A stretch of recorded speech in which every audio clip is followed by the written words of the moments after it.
Got it. All I right, consent. I you can. consent. Okay. All right, everybody heard it. Paul said it's cool to record it, so the authorities cannot get involved. I got permission. Everybody, welcome to the Art of Human podcast. I believe this will be episode 81. And we have special guest, Paul Bentz. He is a past roommate. We were roommates for how long, Paul? A year and a half. A year. I don't. It was. We were teammates longer than that, but roommates for I think about a year and a half, or maybe a year. I don't remember. A long time. Yeah. So context, me and Paul met at Cal Poly Pomona, which is here in Southern California. I was a long distance runner. I think I might have been on my third year of competing for track and field and cross country. And then all of a sudden, Paul showed up. He was a thrower and I think a discus thrower as well. Shot put thrower, discus thrower. I showed up. I showed up to do the decathlon, Oh, that's right. and there was a winding journey throughout our 2 years there. Yeah. Um, an organizational just uh, cluster, that yeah, I mean, I had a lot of personal things that led me into just doing the discus was my strongest event. So I transitioned into discus. There were a lot of, I mean, you and me will probably talk about this, right? Like injuries, mental health, life circumstances that, um, affect, how you perform and how you feel about that journey and how you talk about it later and the narrative that you have about it. Mm-hmm. So, yeah, I ended up throwing the discus primarily after that, got into the throws, and that's what my body could handle, and that's what I could do best for the team. Yeah. And So, for whatever reason, I'm actually excited to keep building this context. So I think it was like one of our so I lived in an apartment with a few other teammates, and then all of a sudden somebody left, and then there was an opening, and then it was like right before the summer had started, and I think it was me and my other roommate on Amasio. We are on the track, and then we are like, hey, you know what, that guy Paul over there, I think he's looking for a place to stay. Like, you think we yeah, should go ask him if he wants to stay with us? And then uh, and yeah, yeah, that was kind of the beginning, and then Paul moved in shortly after. And we sardined into that apartment, man. That was an amazing lesson in human adaptability. we start Like what? we sardined. Oh, yes, we did. Yeah, like Southern California is not cheap, man. So I mean, you were actually you had like you slept in the closet, bro. Have you Yep. talked about this? I think I've probably mentioned it at some podcast in the 82 that Yeah, there's been recorded. we had But five guys living in a 2 bedroom apartment. So three guys in the master bedroom, and then two guys sharing the single. yeah, And and we slept in the closet, and it was actually the darkest, quietest place in the entire apartment. yep. You got some good REM sleep.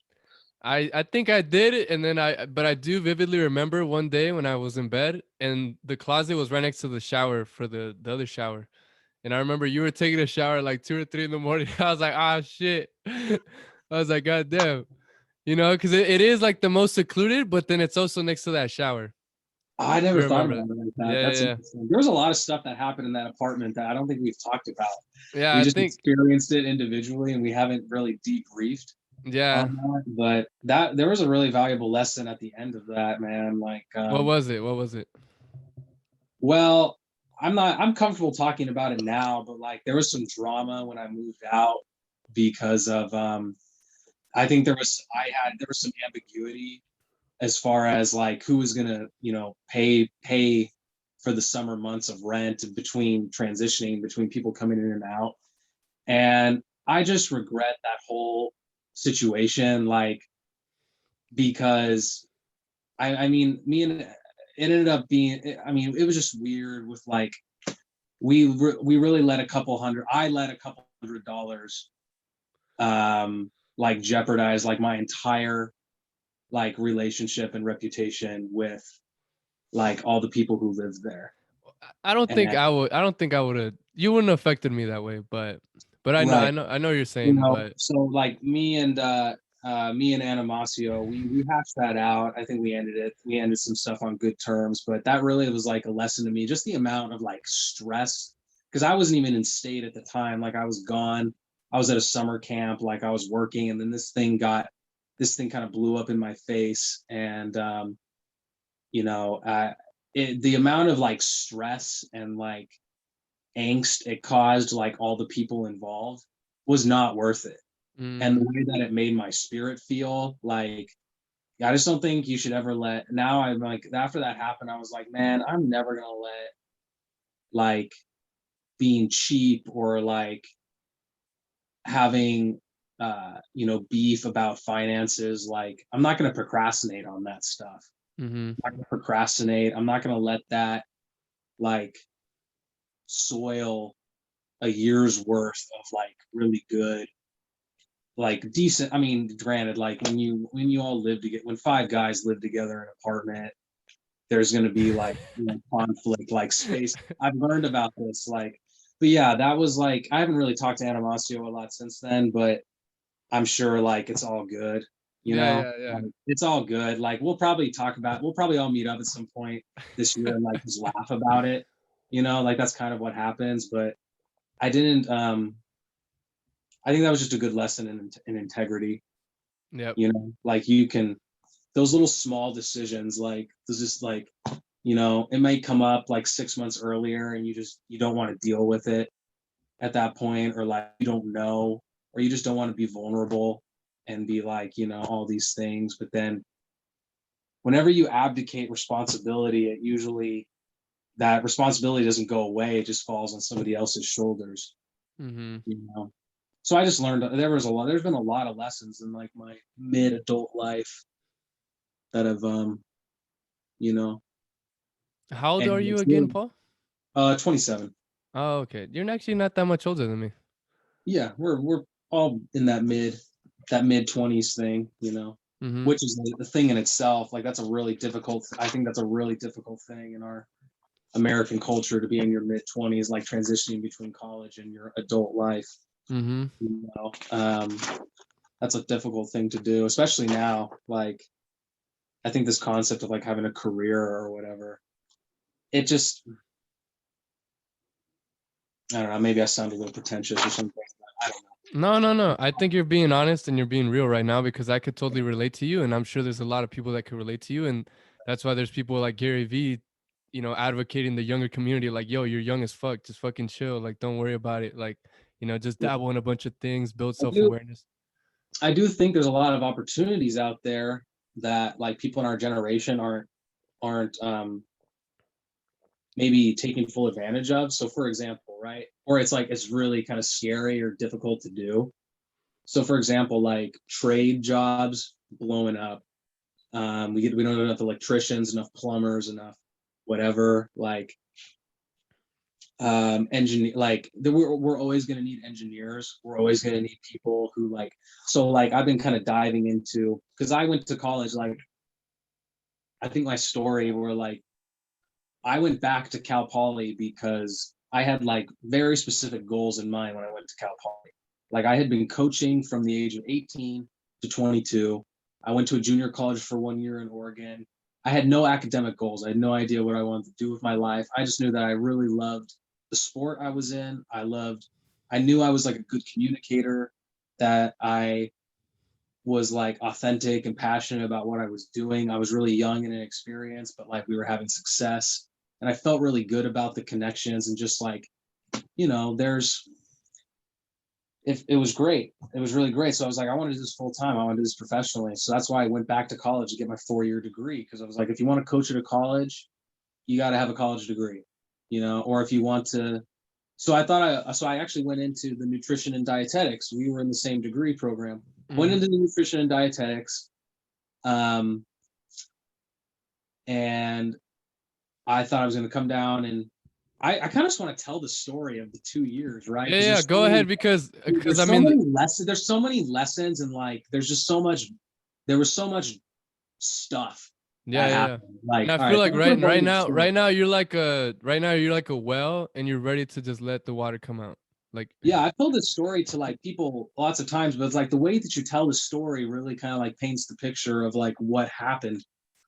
and real So quick, I like, guess this would be the part where I'm like, Paul, how about you give us a little bit of context about yourself? This is that part. So now you oh, can let okay, it great, loose.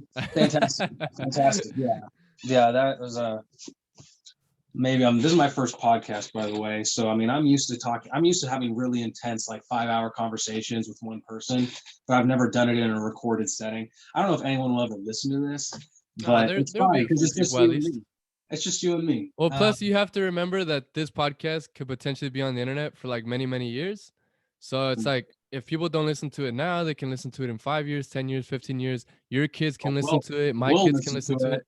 Yeah, we'll We'll listen listen to to it. it and to be like, yo, we might cringe. I don't know. We'll see. No, dude, we're gonna market the fuck out of this. Like, get the whole Cow Pie Pomona squad. Like, you have to watch this. I'm just kidding. Yeah, I'm just we'll kidding. see. Well, no, I think that would be probably useful in a way. Oh yeah. Probably useful in a way, but we'll see. So my story. So like I lived in Oregon. I moved all over the country as a kid. My dad was in the army for 24 years. I'm the oldest of 5 siblings. We moved like all over the country, like Europe. Ended up in Oregon in 2007 when my dad retired. I went to high school at Regis High School in Staten, Oregon. It's a tiny school, 150 kids, Catholic school. You know, born and bred, like really, yeah, I came like cradle Catholic, basically. That's a whole other thing. But yeah, I got into the decathlon. I did like 10 different sports growing up. And then I found the decathlon when I was in high school during like USATF Junior Olympics, and really kind of fell in love with the diversity of that event. And just, it really just, it just captivated my whole existence, like my physicality, like the intellectual aspect of it, the technical, like all of these, like body, mind, spirit. These things are very together, right? And something you can't really. Sometimes it's really hard to put words to something that like resonates with you in a physical manner, but it is a spiritual thing. And like if anyone who has really dived into a deep physical adventure, they know that, right? Some of your most profound life experiences have been in like the silence of your activity. Like one of my favorite things to do is to go to a rural track here in Oregon on a summer day or summer evening for like 3 hours by myself and just do my thing. And it is that's like my temple, it's just the best. And I love doing that. And there's so much like history and like there's just there's something about doing track and field here in Oregon, like kind of growing up, and you have like the shadow of like Bill Bowerman and Steve Prefontaine and the University of Oregon.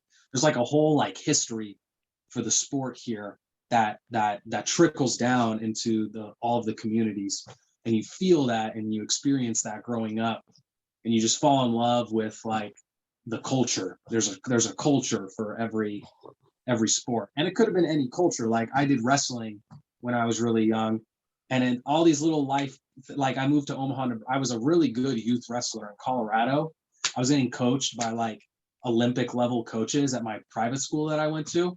And then we moved to Omaha, Nebraska, and I'm in like the 4th grade. My mom's like, well, there's no wrestling team at your school. Let's just play soccer instead. So I had like one decision. Like I could have kept wrestling. I could have wrestled like from middle school, high school, probably gone to college and been a wrestler. I'm built like a wrestler. Like I probably would have been really fucking good at wrestling.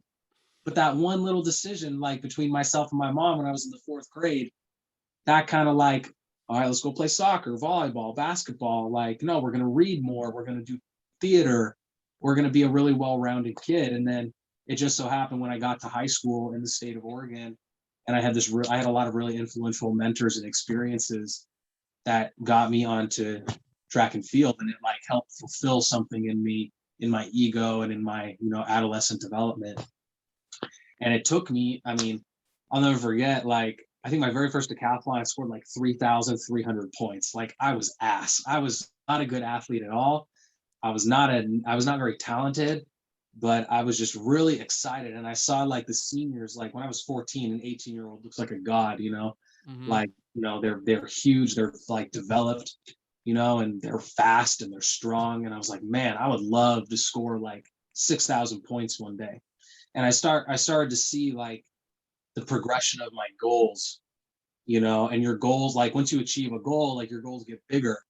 And sometimes your goals get too big for your britches, and that I think when people people's goals get huge, it can push them past where they thought they could go, but then they don't have the emotional satisfaction because they didn't achieve that goal. That's what happened to me. Like I went from 3,300 points as a 14, 15-year-old to like winning a bunch of state championships and having a school record, winning a junior Olympic state title and being ranked like in the top 10 in the country in the decathlon as a high schooler, like as a senior. Like the growth in those 4 years was just unbelievable. But when I was there in the moment, I was like, my goal was to get 4 gold medals at the state meet. And I got 2 gold medals, a bronze and a silver. And I was crying in the car on the way home.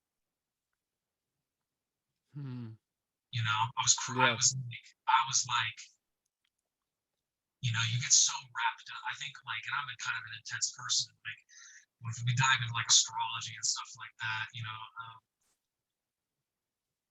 a Scorpio 1, and that's the week of intensity. And my particular alignment, on my chart or whatever, is literally like geared towards like an intensity for like transformation and abundance. And I could go more into that at some other point, but basically, I wanted to walk on at the University of Nebraska for track and field. I was a late bloomer. I didn't get recruited by anybody, but I was talented enough. But you didn't get recruited, and you were top 10 in the whole country in high school? That was at the end of my senior year. It was too late. Oh, I got you. That was at the end of my senior season. My junior season, I wasn't even that good. But I dedicated my entire senior year to getting really good at the decathlon. I gave up a lot to do that. Like I lived in a small town where you play 3 sports and you participate in you party on the weekend, all that stuff. I was like straight edge. I had a lot of Catholic guilt as well. That was like driving my anxiety and like my behavior to be really straight edge as well. So hey Pa, real quick, the microphone sounds like different now. I don't know if anything changed on your end. How about now? Anything different? It went like it sounds like high pitched. Like I don't know if something happened, but yeah. Try this. How's that? Yeah, it's fine. I mean, honestly, I could hear you loud and clear. Like it sounds fine. It just the pitch is different.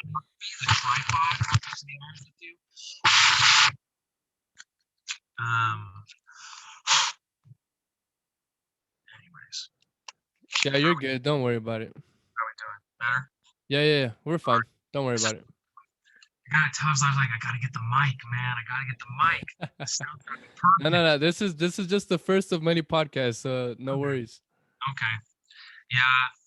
So don't go to the University of Nebraska. Don't go there? I didn't go. Oh, okay. I didn't get it was 30 grand out of pocket. Damn. Yeah, it's out of state. I wasn't good enough to go to Oregon. Oregon was the #1 program in the country. I wasn't fast enough. So that was just the reality. It just wasn't fast enough. So I went to Lane Community College. Lane Community College is the community college, the junior college. It's like the sister school to the U of O. It's in Eugene. It's a gorgeous facility, great program. I go there and I didn't really achieve any of my individual goals for a variety of reasons. But I definitely learned like what team track was. And I learned, like, I'd never been part of like a real team. Like in high school, our team was so small and our high school coach was a really amazing man, but we weren't like a team track focused team. It was really just like, just show up and do your stuff and just participate at your comfort level. And like, if you want to be great, you can we'll get you connected to the coaching that you need. But for most of the part, it was just getting people out. We had really high participation, but it was more just like coming out and having fun and having a good experience. There's a lot of wisdom in that. We didn't do these long team warm-ups, these big team workouts where kids are like running laps and puking their guts out. No, there's a lot of wisdom in that because our jumpers and our sprinters did really well at the end of the year, every single year. And they worked maybe 25% of the volume that everybody else in the state did, but they still had the results and they had a good time. Like they did even better than most other teams? Yeah. Yeah, and there's a lot of wisdom in that as well from like a physiological like training perspective. There's a minimum effective dose training plan that's called Feed the Cats. It's been really popularized in the last 3 to 4 years at the high school level, and I brought it to the college level and had a really good experience with it. But anyways, don't go to University of Nebraska, go to Lane. Lane was great. After a year, I didn't have any academic goals. So that's when I left college. I just started working random jobs and coaching. And I loved it, man. I was given I went back to my high school, and Mike Bauer, our coach, he gave me full autonomy. He was just like, here, take them. Like, do it. Like he made you like head coach basically? No, like Yeah. he made me the event coach for 10 to 15 kids who like really wanted to succeed at like the sprints or the Mm. jump. And like I just like took on everything for them. Like I took on like I did this. I was the I did everything for the track, for the weight room, the nutrition, the mentality, like all that stuff. I just basically, and this is what happens when you become a coach. Like the first 3 years, you're basically in like copycat mode, Mm-hmm. right? You basically just took what you experienced and what worked for you and the people that you respect and that you admire, and you try to basically copy what they do and bring it into your own thing. And Mm-hmm. then you make adjustments.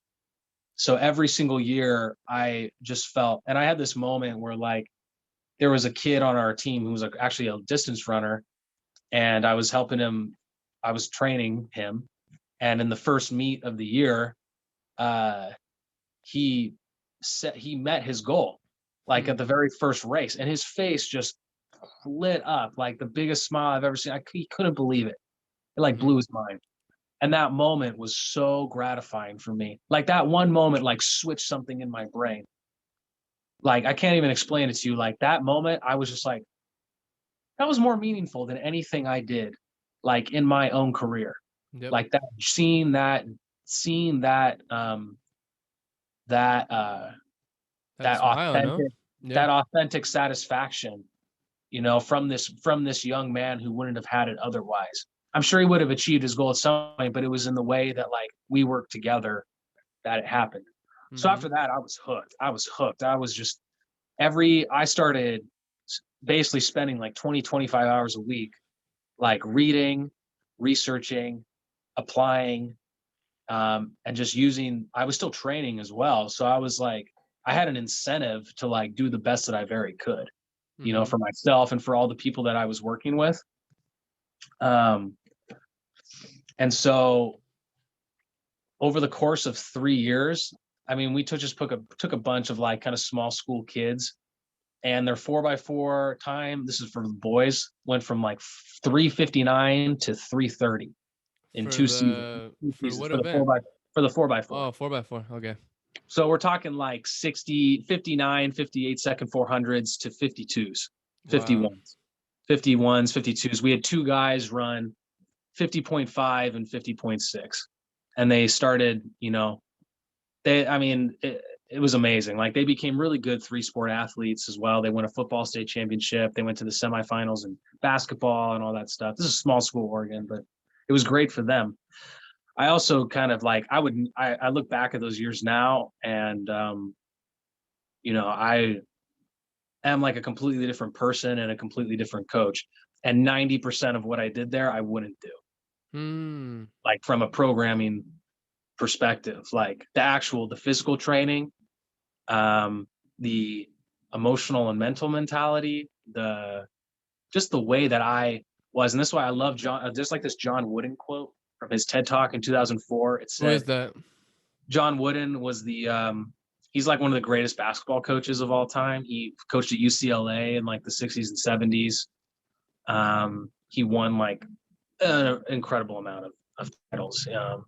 And, everybody's flawed. He had his flaws, but one of my favorite quotes. He lived to be like 90, and he was just sharp as a tack. And he had a quote in like a TED talk he did in 2004, Mm-hmm. and he said this was something that he had remembered since he was like in his 20s when he started teaching in high school.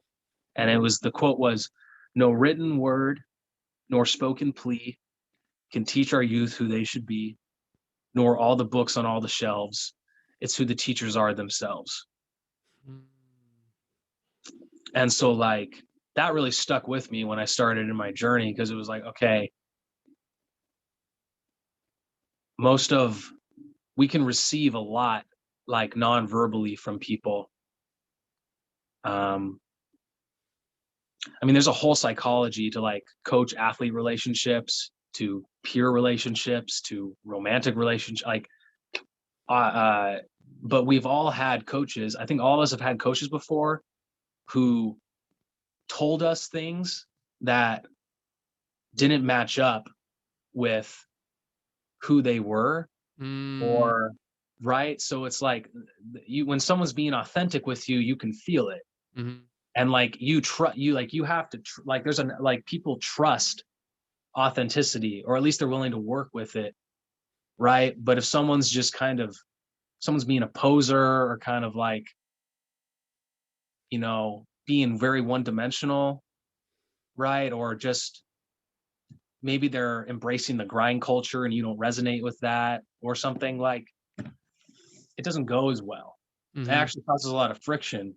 Because at that point, what that makes me think of is like the person's kind of like they're following a particular like idea or concept or way of training, instead of actually being in the moment with the individual in front of them and kind of contextualizing it for what it is, right?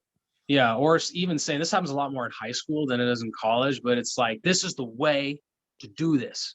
And they've never even experienced it themselves, or they haven't had success, or they haven't felt it in their own body, or they're prescribing things to high school kids who are so hormonally adaptable that it just becomes this loop of confirmation bias. And then the kids who don't do well, they just didn't work hard enough, or they didn't follow instructions. And this doesn't, I mean, there's so many layers this at the college level as well. But I'm just going to keep the story going. Like, so like we put up a banner for the men's team, and the team trophy, which was really so satisfying. We did that in 2016.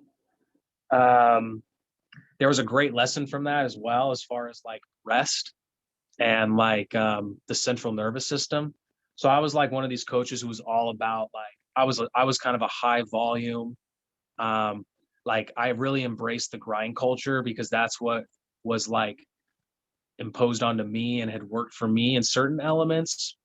But I didn't have the self-awareness yet to really like dive deep and step outside myself and realize what this was doing. I also didn't have the biomechanical awareness. So like this was their at the state championship meet, we won the trophy. We won the state championship by like 2 points, and nobody PR'd at the meet. Everyone actually ran slower. They were really worn out. They except for one guy. His name was Sam. He was our senior, and the week before the state meet, he went to New York for 5 days for his sister's graduation, college graduation. And of course, at the time, I was freaking out. I was like, oh my God, he's going on vacation for 5 days before the state meet. He's not going to be ready. He's going to be rusty. Like he's not going to be in shape. He's going to get out of shape. I mean, we've heard all of these things, right? From high school coaches or amateur coaches. Like they freak out if you miss a workout. They freak out if, the plan doesn't go right. But I did my best not to work. I did my best. I was like, okay, he's going to New York for 5 days. Just try to be active. I was nervous in my head. I was really nervous inside, but I didn't want to like, I knew better than to like call him undedicated or something like that. You're not like, you're going to New York for 5 days. You're not dedicated. Like the state meets next week. Like, where's your head at? I wasn't like that, but I was still internally really nervous. Like he's not going to do well next week. He came back, man, and he PR'd in all of his events. He ran the 110 hurdles, the 300 hurdles. He PR'd in the triple jump. He ran a PR on the 4x4. We won the meet because of him. And he was the most rested. And everybody else, like everyone else, we were all stoked. We won the championship. We're stoked. But like, I knew, okay, we didn't perform well at the end of the year. What happened? what happened. And I didn't, but this was the end of my coaching tenure there. I was going on to Cal Poly. Mm-hmm. Right. So I leave for Cal Poly. I go into the nutrition program. We're on the team. I basically went down there for like 3 reasons. I remember. First one was like, it's sunny.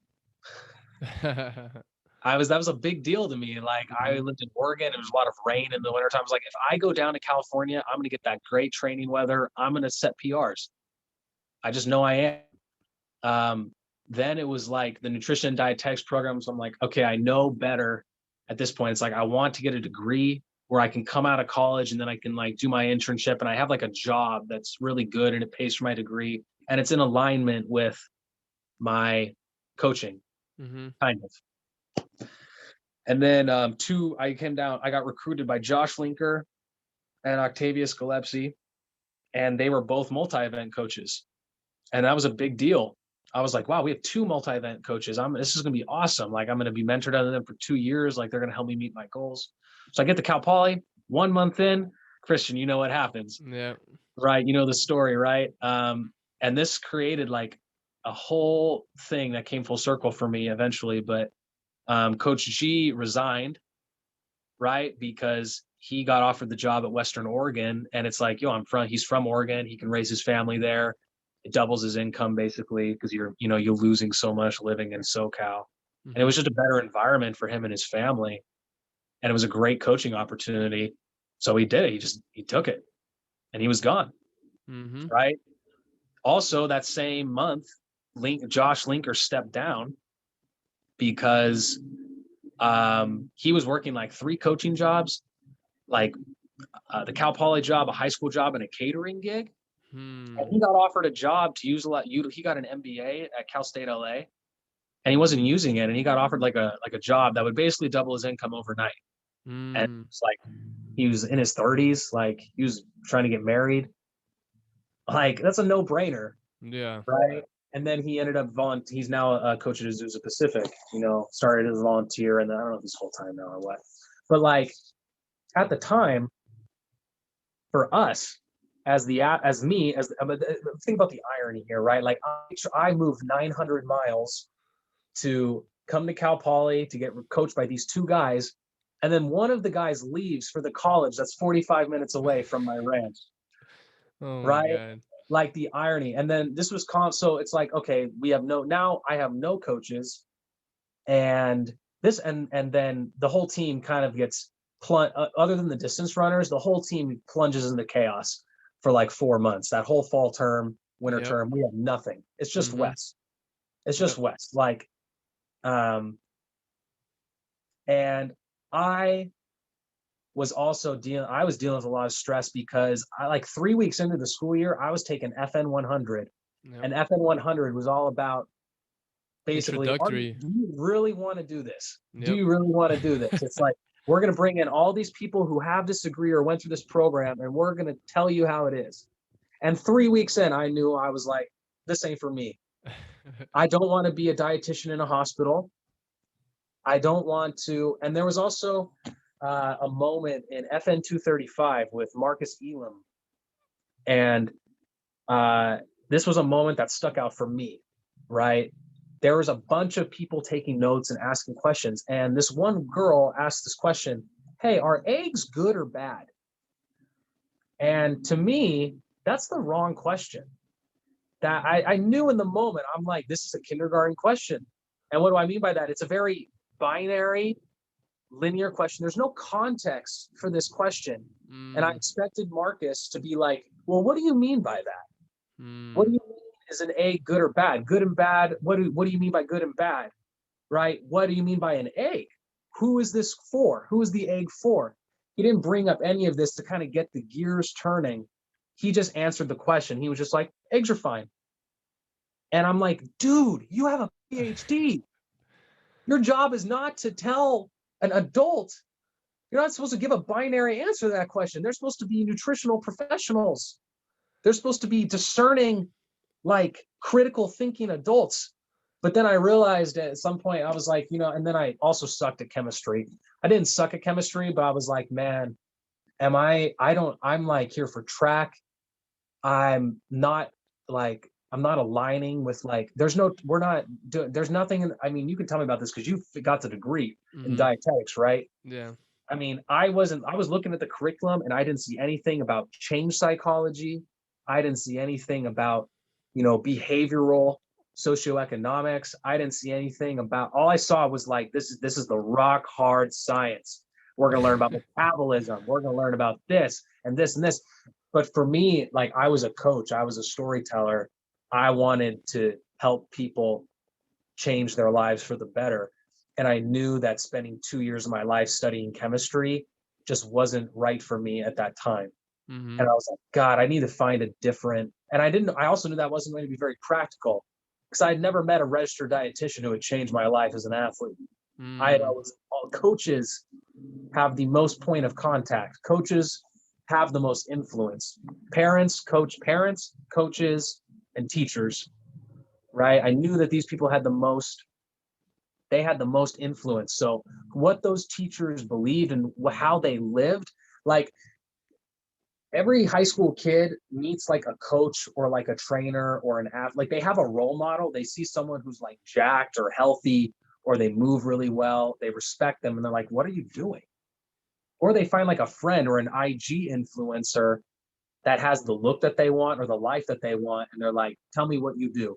I'll Mm-hmm. learn from you. They don't care about the RD in the white coat in the hospital who knows about the difference between like potassium and magnesium bicarbonate. Like it's like, it doesn't register. I mean, so that was where I was at in that moment. So I had to drop my major, but I was like, this is not going to be my major. I need to change my major, but I have to finish the term Mm-hmm. so I can be eligible for next semester. So I'm in a major I don't like. My two coaches just abandoned me.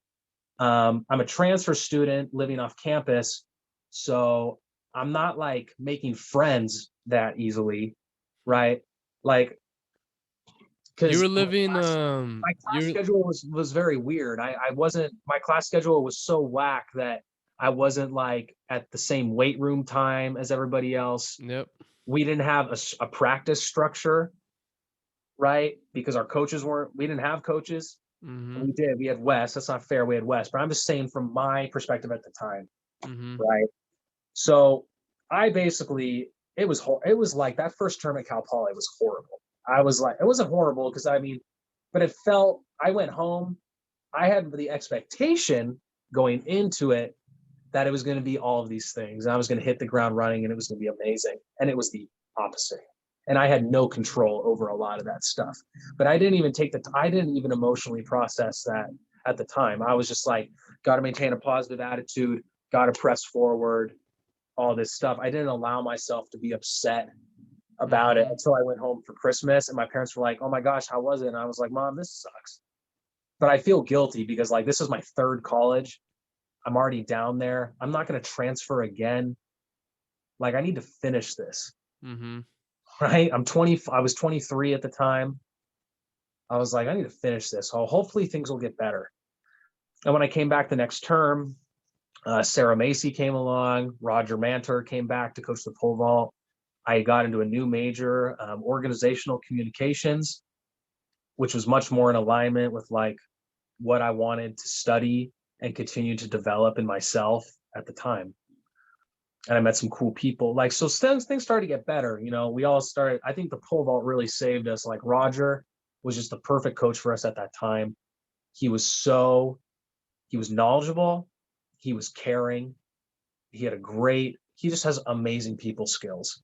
Mm-hmm. And that's a thing. That's what also I think factored into my nutrition decision was like, yeah, I don't know. I mean, there's so many people who have the technical knowledge or they know everything, but they have no people skills. Mm-hmm. Like a lot of engineers, a lot of people who actually build society, who fix things, they're mechanistic. They're mechanistic. They don't necessarily have the the emotional intelligence. Dude, I that was a lot literally of about to say that, bro. Emotional intelligence. emotional intelligence is like, yeah, you can literally, I've literally seen examples and read books and watched movies and seen in real time people who know, like, they don't have, and like we see this in coaching too. Like you might see a coach or like a system that's like, this is whack, but the coach has such a great relationship with the athlete that the athlete thrives. Mm-hmm.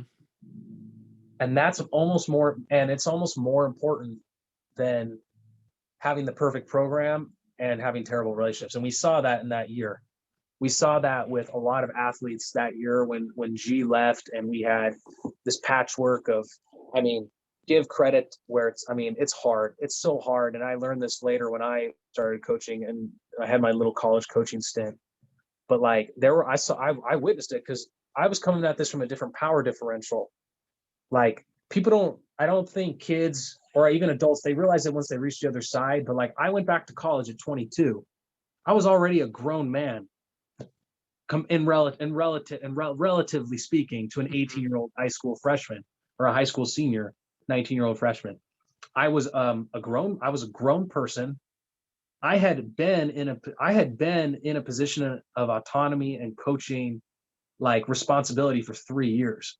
Like I had put in 3,000 hours. I understood practice management. I understood all the things you can only understand if you've been coaching for 3 years, right?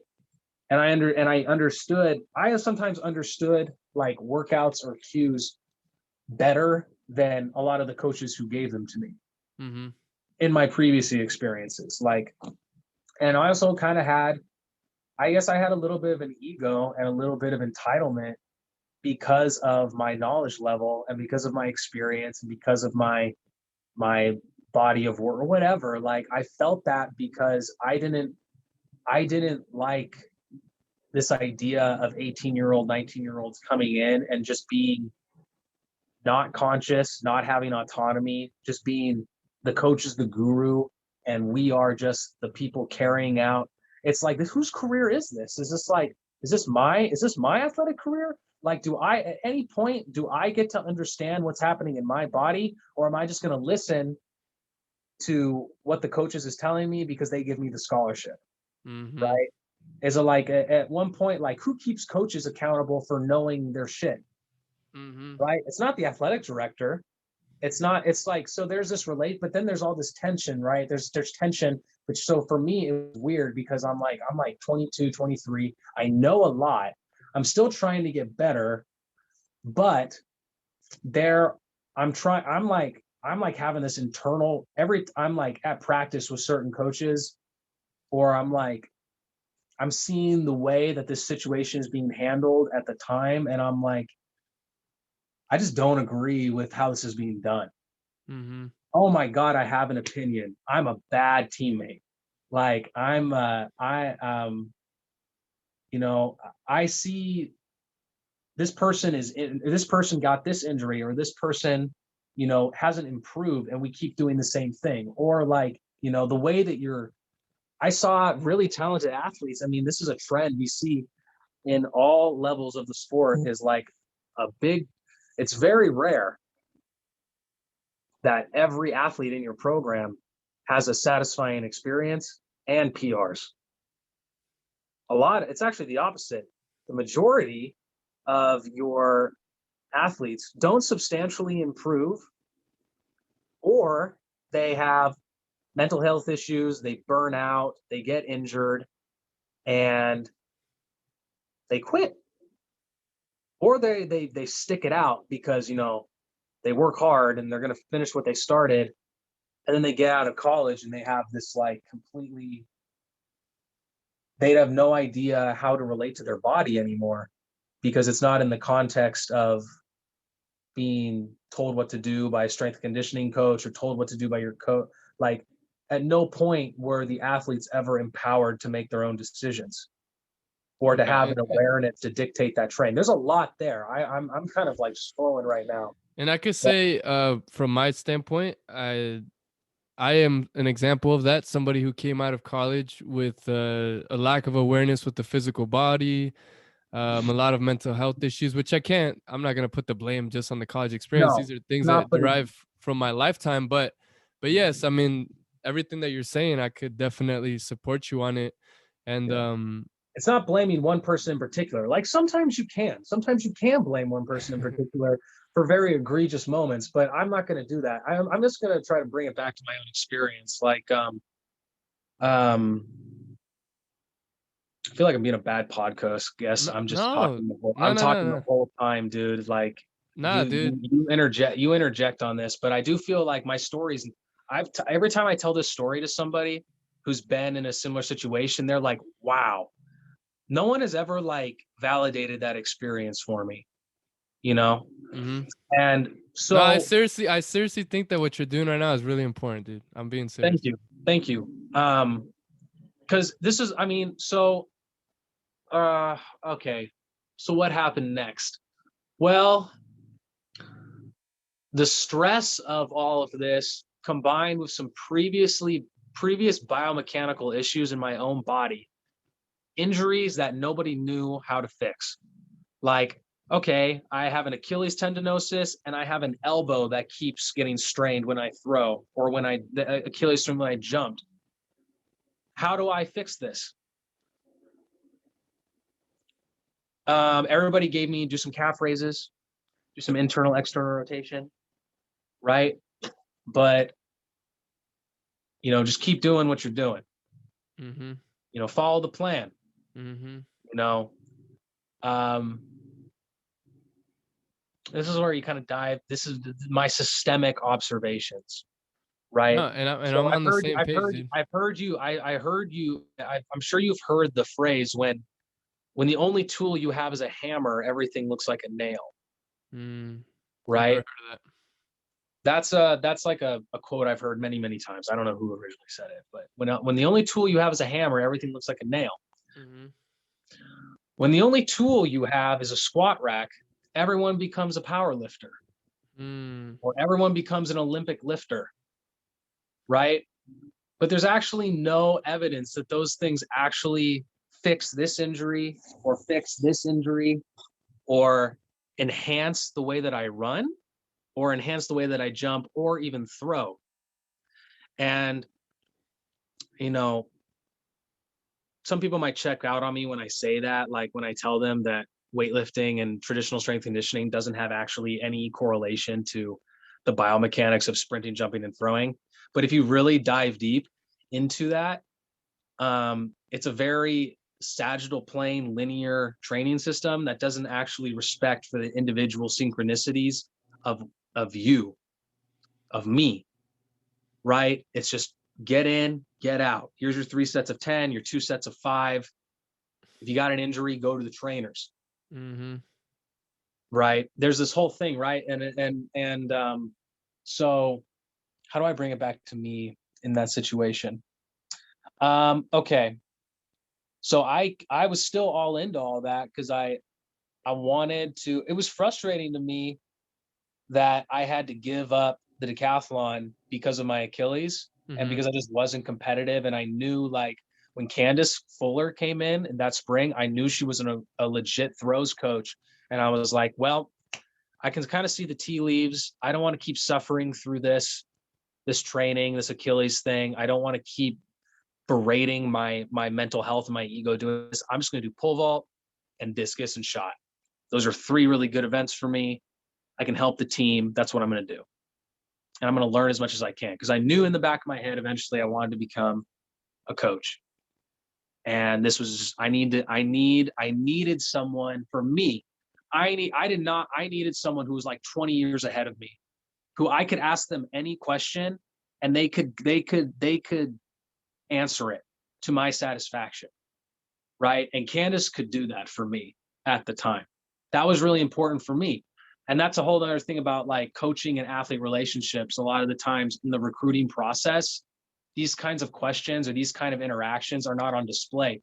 In fact, athletes who are in the program at the time are asked to pose in a particular way to appease the recruits. Like, to me, recruiting is not very authentic. An authentic recruiting visit would be like the coach meets the parents and the athlete, and then they basically turn the athlete and parents over to your team. Be like, hey, here's this, and here's, go talk to Christian and animosity in these people.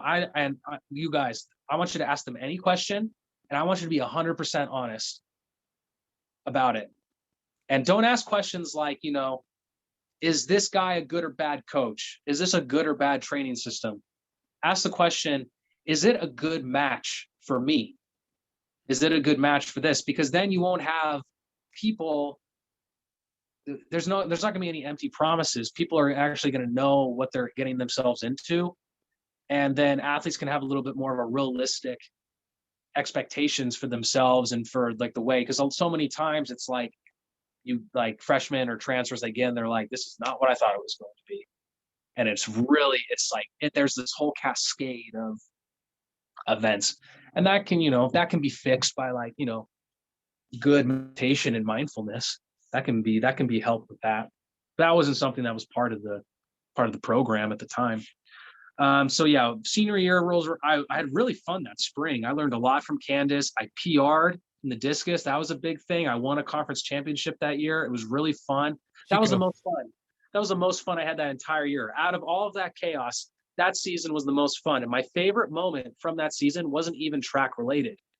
It was, we went to UC San Diego for a meet, and I fouled out. I threw 3 fouls, man. I got way too pumped. I fouled out. I was pissed. But I was like, all right, whatever.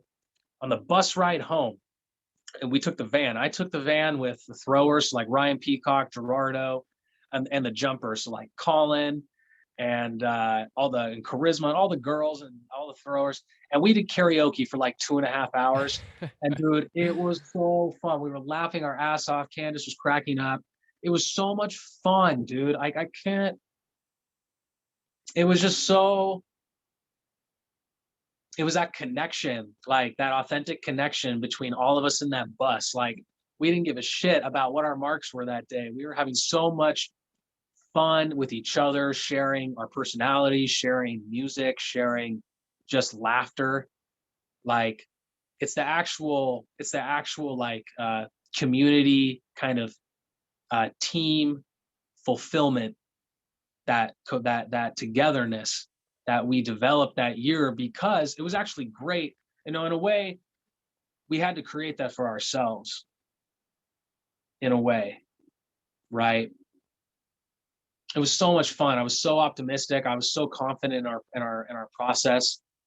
And I went all in on like what Coach Candace was feeding me, because I had that trust, right? I had that trust, and I was feeling good. And I was like, you know what? I had to stop pole vaulting eventually because my Achilles, but I still PR'd that year because of Roger, and that was fun. But I was ready to move on and go all in on the discus and shot put. And so the next year, summer training, I got my summer training program. I'm doing summer school. I'm doing the powerlifting, the Olympic lifting, all the stuff, the balance work, the drills. Fall comes around. I'm in my major. Things are going really, really well.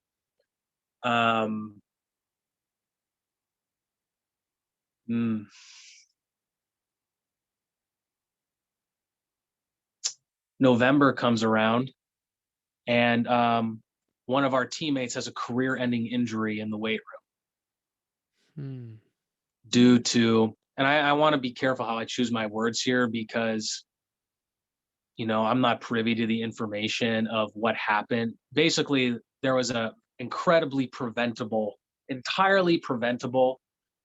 accident that happened that drastically impacted the health and the career. Like, it ended her athletic career for all intents and purposes, and drastically impacted her academic and her physical health for the rest of her college career.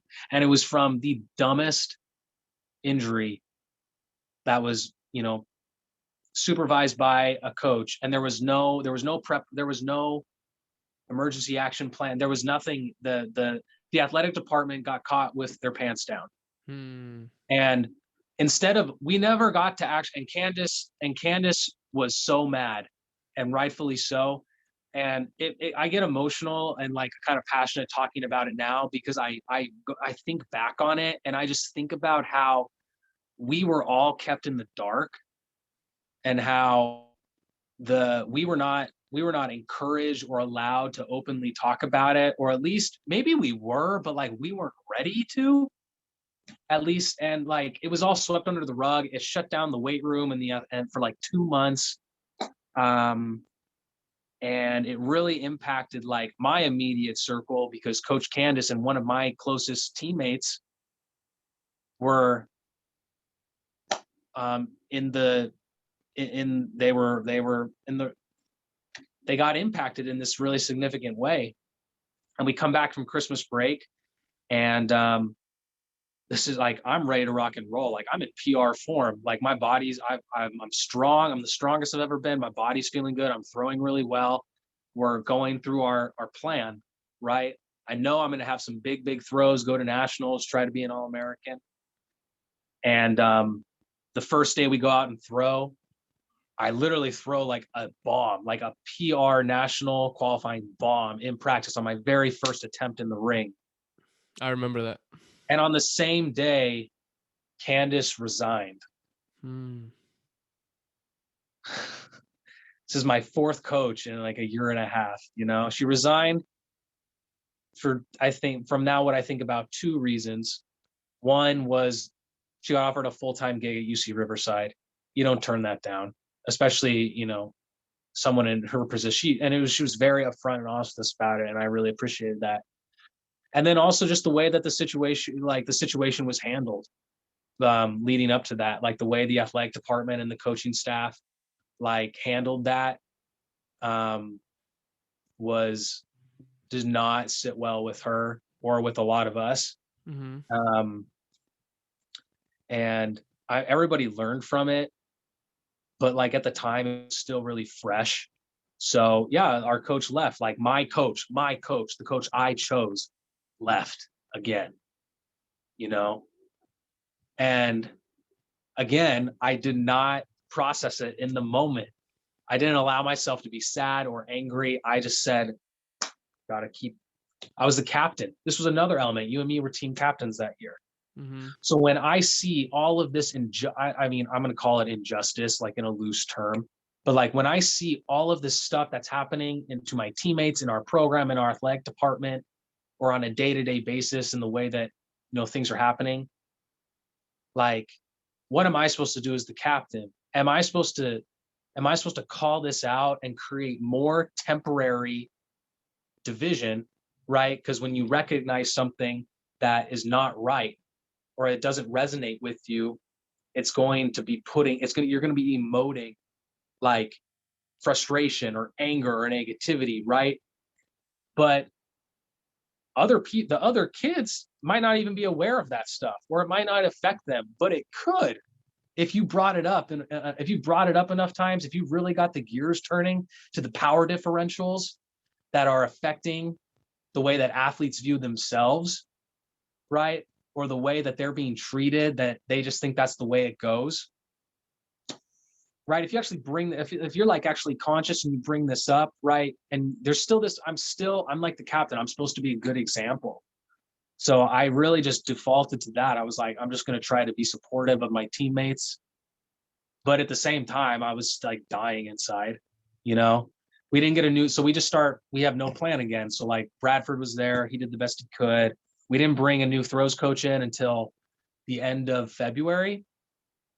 And at that point, dude, like, graduating in a couple months, like when he came in, like, Coach Blue's like a great guy. And I'm sure he's a great coach to the people who choose him. But for me in that moment, it didn't matter. Like I was done. I checked out on that dude. I didn't even really give him a chance. And I've talked to him about this. So this is like nothing new, but I think the totality of these 2 years, and like, I was ready to like PR by like 20, 30 feet again, and achieve my potential.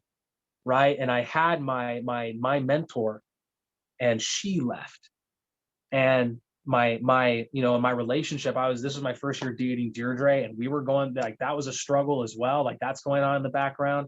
Also, I had to take 22 units spring term to graduate before the semester conversion. So with all of that scheduling, the angst, all the stuff that piled into it, right? I wasn't eating as much. I wasn't sleeping well.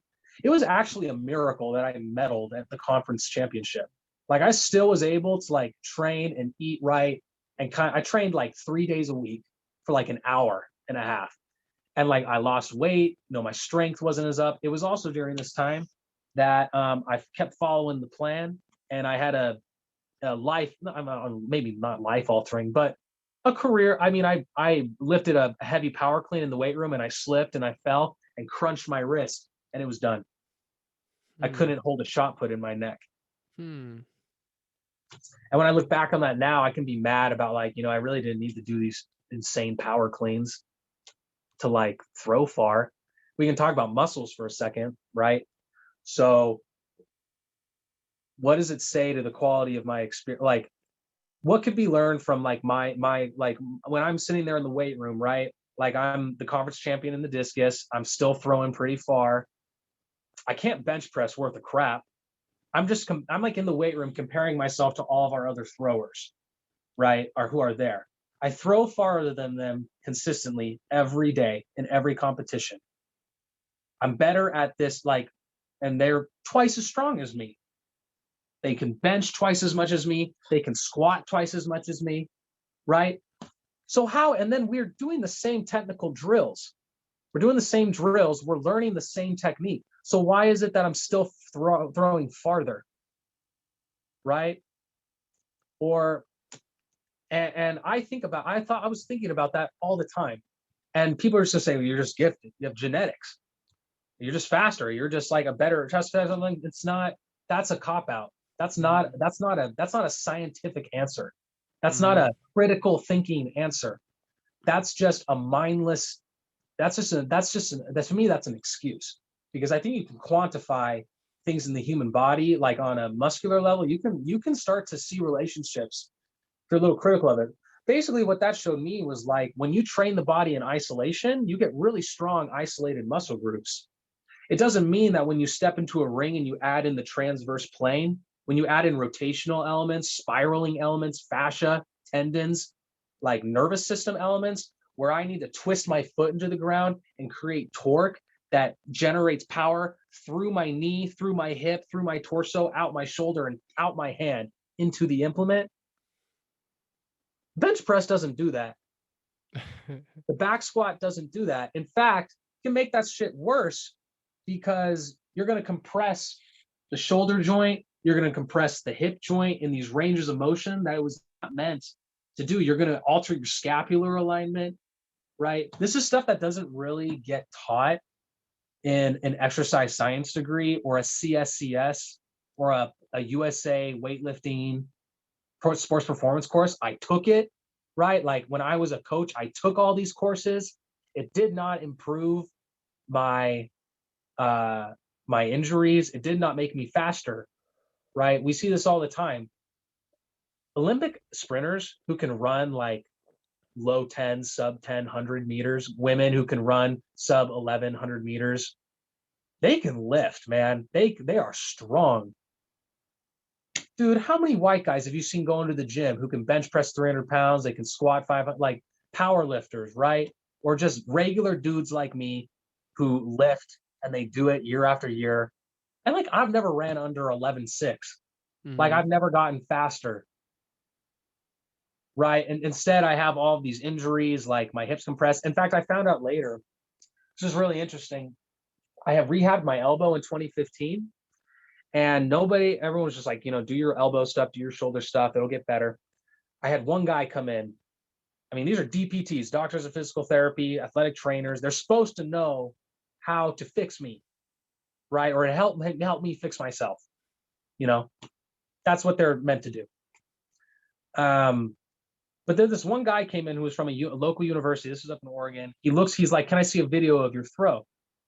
And I show him a video of my javelin throw. And he's like, yeah. So what I'm seeing is that you have absolutely you don't have any give in your lat. There's no force transmission from your hip through your lat to your arm. It's stuck. It's stuck. Well, why was it stuck?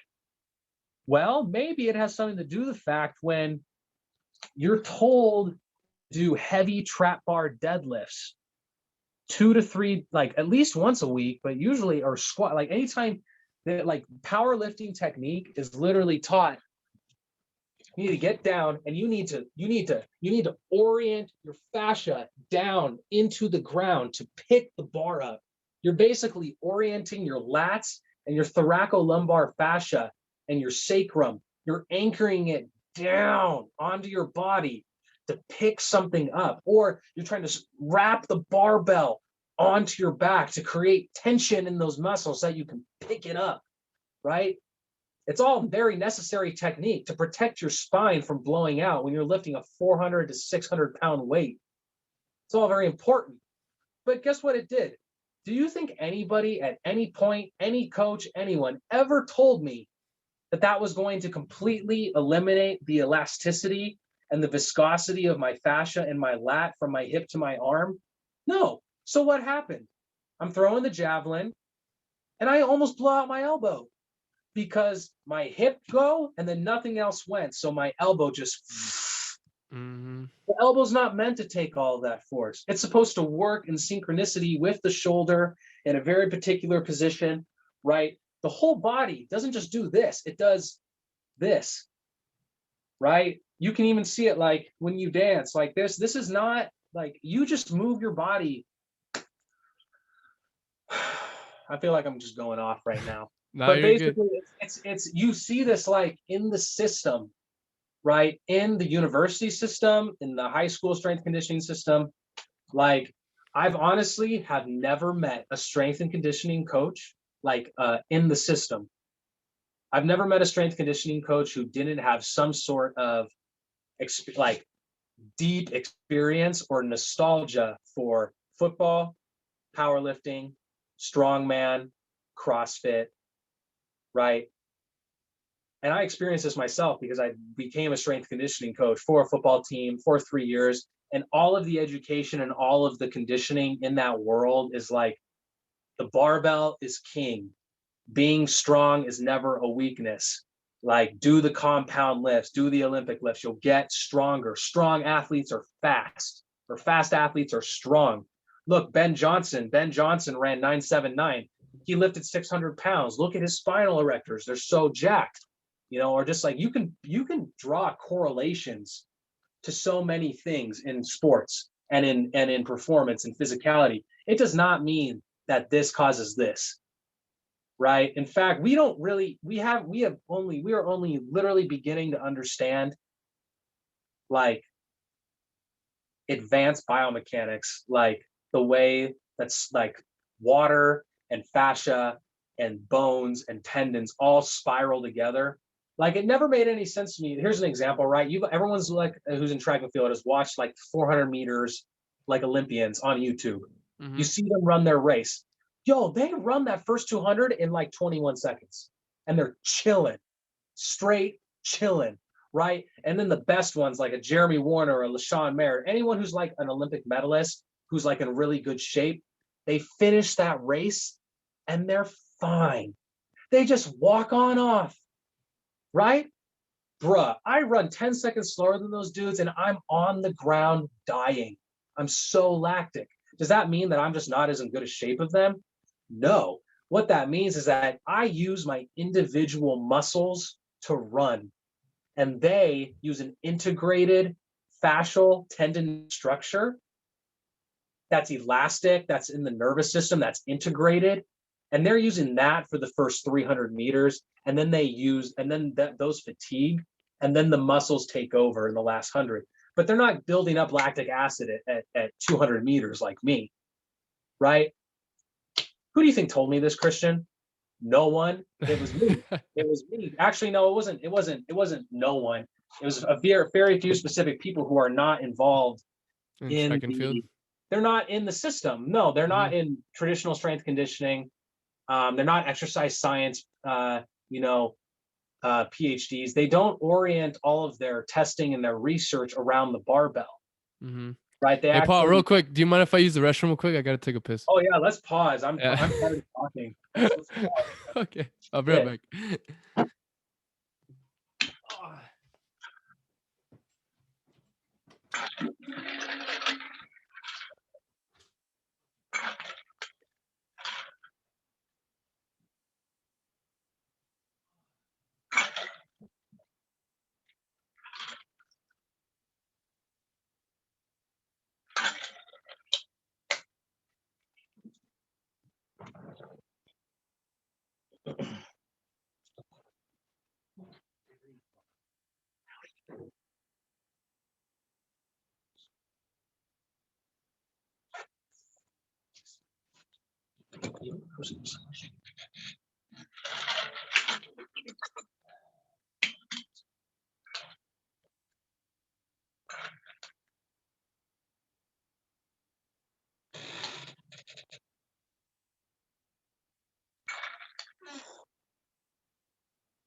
Necessary.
Phew.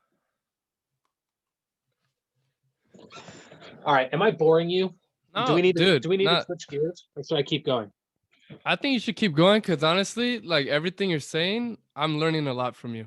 Like, Okay. trust me when I tell you, like, someone could just be ranting and like I could be daydreaming, but I'm not. Like everything you're saying has a lot of deep meaning to it, and of course, obviously, you have the conviction and the passion, but you're also very smart because I know you've done your research and I know exactly what you're talking about, and this is a kind of thing Right. that nobody ever talks about. You experienced too as well, Yeah, right? like everything that you're saying, I can relate to it. I don't have like the vocabulary. I would No, explain things obviously in my own way, but you no, you have don't like need the to. actual intellectual terms and stuff. But I know what you're No, saying through the just because I've learned a lot from my own experience being away from the system, right, being away from right, all that. Like I've been a lot more into the Eastern philosophy, the Qigong, the martial arts, right, the yin and the right. yang, and Yeah. just certain things like that. Like, because at the end of the day, we have all these fancy terms, all these fancy terms, but at the end of the day, like it's just a feeling, it's all feeling that you Yes. get when you move. It's not that Yes. sophisticated.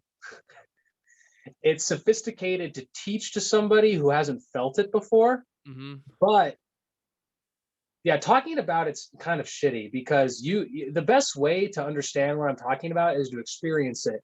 And so I guess I'll skip ahead a little bit. So after college, um I I had a degree. I didn't have a job lined up or anything. Like an organizational communications degree doesn't line you up for a trade or anything like that. It's just something that, if you want to go into business or PR or marketing or stuff like that, it helps. But I knew that that wasn't what I desired for my life. I didn't want to work for a marketing firm. Um, our world is so full of just like distraction and nonsense and people trying to manipulate other people's attention for money. And that just doesn't resonate with what I want to spend my life doing. Right. So I always had this thought in the back of my head, like, okay, well, and it got reinforced by a quote from Dan Paff. Dan Paff is like a legendary American track and field coach. He just retired, but he said in his 40 something years of coaching, it came down to four things: programming, lifestyle, mechanics, and quality of therapy. Colleges do two things. They talk about programming and they talk about lifestyle. Mechanics is kind of rare. It's not really talked about. It's just kind of an assumed thing. There, you might have an athletic trainer or someone in the program who it's just luck. It's random. You might get someone to talk to you about biomechanics. And then quality of therapy is like, every single college athlete needs a massage therapist and they don't have one, right? Every single college athlete needs, athletic trainers at a Division II NAIA D3 level, they do your best. They give you a compression boot, they have ice tubs, they'll help you with an injury in an isolated manner. But the quality of therapy is huge for fascia and high performance and mental and emotional wellness. So I always had this desire in the back of my head, like the high school that I went to, there's a community college, Shemeketa Community College in Salem. And they had this thing where it's like, I think this is pretty common now, but at the time, if you had a 3.5 GPA cumulative, you could go to Shemeketa for 2 years for free. Hmm. I didn't go there because they didn't have a track team. And that's where my head was at the time. But I was always interested in it because there was a massage therapy school that partnered with Shemeketa. And I was like, oh, wow, I could go to massage school for free. It only takes like a year. That would be pretty cool. Like I've gotten massage before. I felt the benefits. Like it's a really cool skill. Like it's definitely going to enhance your knowledge of the body. It's definitely going to help those around you and yourself. So I decided after college, I was like, okay, I know a lot about programming. I know a lot about lifestyle. I'm sort of learning about biomechanics, but I know this quality of therapy piece. This is something that I could do. This is something that I could actively pursue. So I did. I went to East West College of the Healing Arts. I enrolled there in the fall of 2018. It's an 800-hour massage therapy school in Portland. It's one of the best in the entire West Coast. If you graduate there, you can pretty much go get a massage therapy license anywhere in the entire United States, except New York and Nebraska. They have like 1,000-hour requirements, which is pretty crazy. But yeah, so I went there, and this is what's really interesting. I went in really with a view of like, okay, I want to help athletes. I want to learn neuromuscular techniques. I want to learn structural body work, right? But the most like I thought of myself as kind of like an analytical, performance-minded person,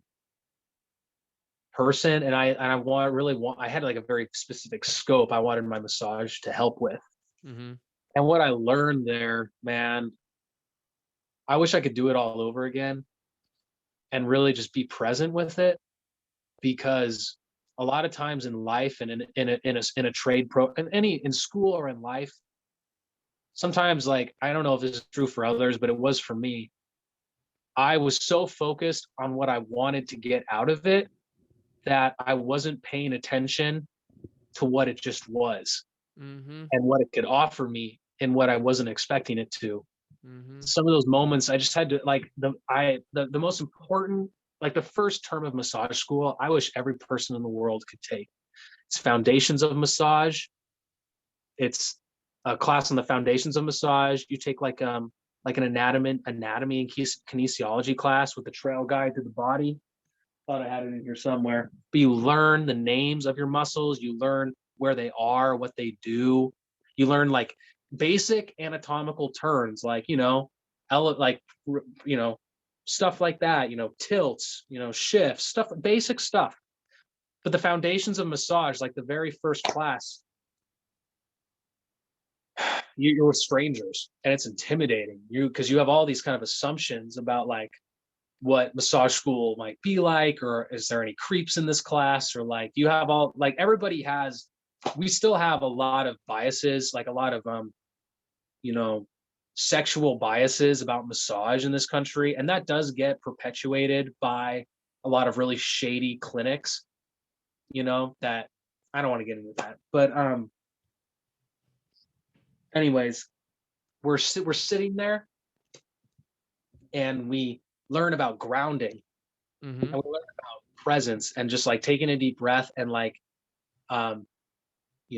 entering a therapeutic space, like creating one right there in the moment, where it's like we realize that there's a power differential when someone is laying down face down on a table or sitting there with their eyes closed, and you're standing there over them, right?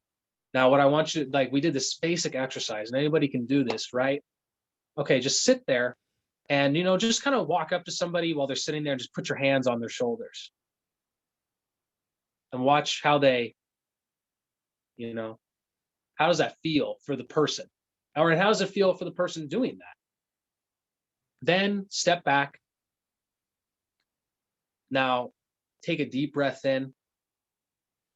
And before you lay your hands on this person, I want you to cultivate just like a healing, present, compassionate touch when you put your shoulders on them. When you And put your that, hands on them? yeah, just like and then you put your hands on on their shoulders, and it feels so much differently.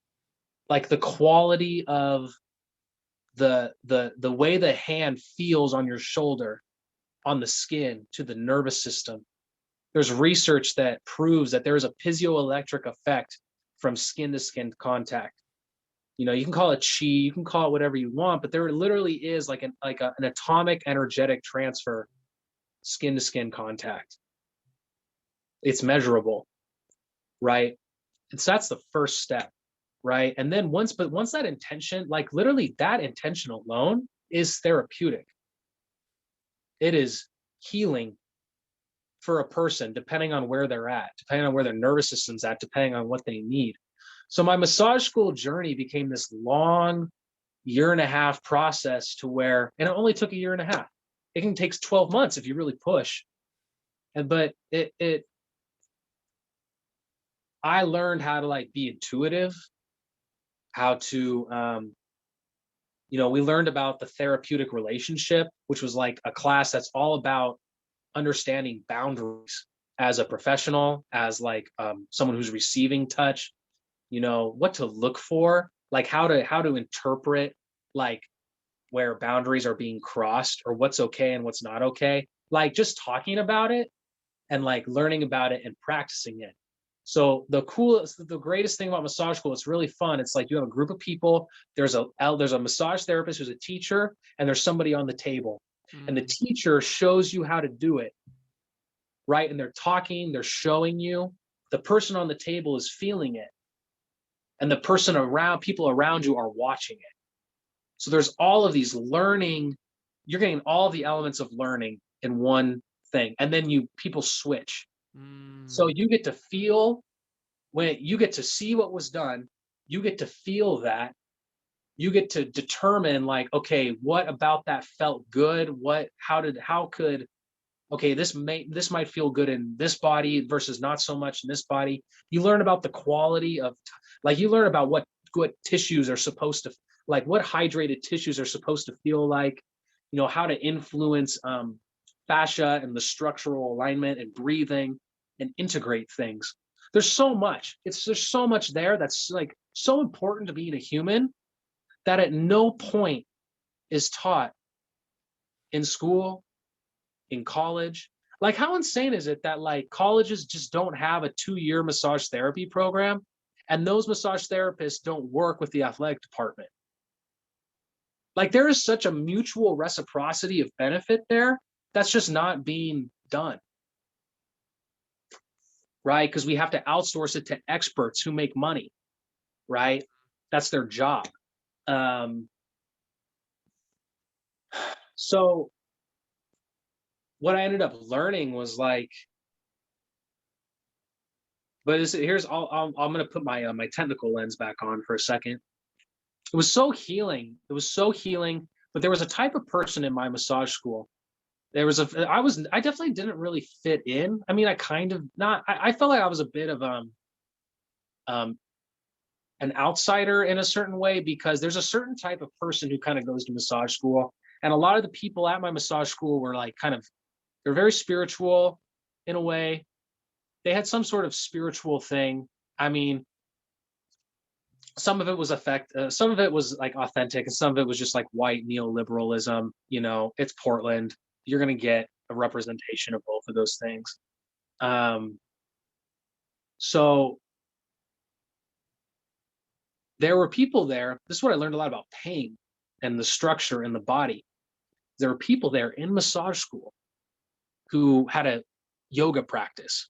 Like they did yoga regularly, right? Mm-hmm. They did yoga regularly, and they were getting massaged in massage school 3 to 4 days a week for a year. And they did not get out of pain.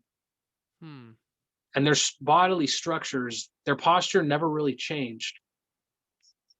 And they learn, and I mean that probably wasn't the focus for why they were there. There's this whole paradigm of like, fixing a person. You can't treat a person like in ecology, right? For animals and plants to achieve their potential, they have to be challenged. Like you have to trim you have a little bonsai tree, right? So you have to trim that tree, right? Or you have a bunch of plants, right? So you trim your plants to like prune them. You prune plants, or you give them the right soil. You have to challenge plants in a way for them to grow their best or to make their best fruit. Animals, like I learned a lot about ecology because I grew up on a ranch, and I've done a lot in regenerative. I haven't done a lot in regenerative agriculture, but I've studied it a lot and I've dabbled in it with chickens and like different goats and cows and stuff. They have to you have to set up the environment for them in a certain way to where they produce their best milk, they produce their best eggs. They need to be able to deal with stress, and they need to be robust to be able to deal with nature, right? And you do that in a very compassionate, intentional way. But you can't come to a human as a therapist and be like, you know what I'm here to do? I'm here to challenge you, and I'm here to fix you. Like you can't come out of the gate like that for most people. It doesn't work well. It's not a good way for your nervous system. Like humans are not plants and humans are not animals. We're all I believe that we're all interconnected in a very profound way, but we are not the same. And our nervous systems are different. Our experiences of the world are different. And honestly, like I've massaged a lot of people now. And you just learn a lot about the nature of the human body and the nervous system by like being one-on-one with someone and like feeling their body and trying to like move with it and move through it, and to how does pain get affected. But I think a big thing that pops up in all therapies, massage, chiropractic, whatever, is people who are in pain, they go to massage or to chiropractic and they expect to get their pain relieved, and it's a quick fix, right? And it's like they might feel awesome for like 3 days, but then the same pattern comes back. And so I came up with this analogy while I was in school. It's like, do you want to be a firefighter or do you want to be an architect? Do you want to just respond to the call and go put out someone's fire week after week after week after week? Right? And like, do you want to be the architect who like designs the scaffolding the right way? Right, wrong, those aren't the great terms. Design the scaffolding in a way where pain is almost irrelevant, or you can regenerate the body in a way to where you don't deal with like chronic disease and all of the typical aches and pains that most people deal with because they don't have the support or the awareness or the ability to move their bodies in a certain way. Yeah, so in essence, it's kind of like going to the root problem and kind of, that quote of like teaching a man how to fish or just giving him a fish. Like, so essentially like, that's kind of, I feel like that's how I perceive your architecture firefighter. Like the architecture is like somebody who knows how to fish, who can go get their own fish, who can take care of their bodies, who have the self-awareness. While the firefighter is more like, you're just tackling the system, emergency, the symptom. Yeah, you're just tackling the symptom, but briefly after, you're going back to the same exact problem. Right, and that's the type of work.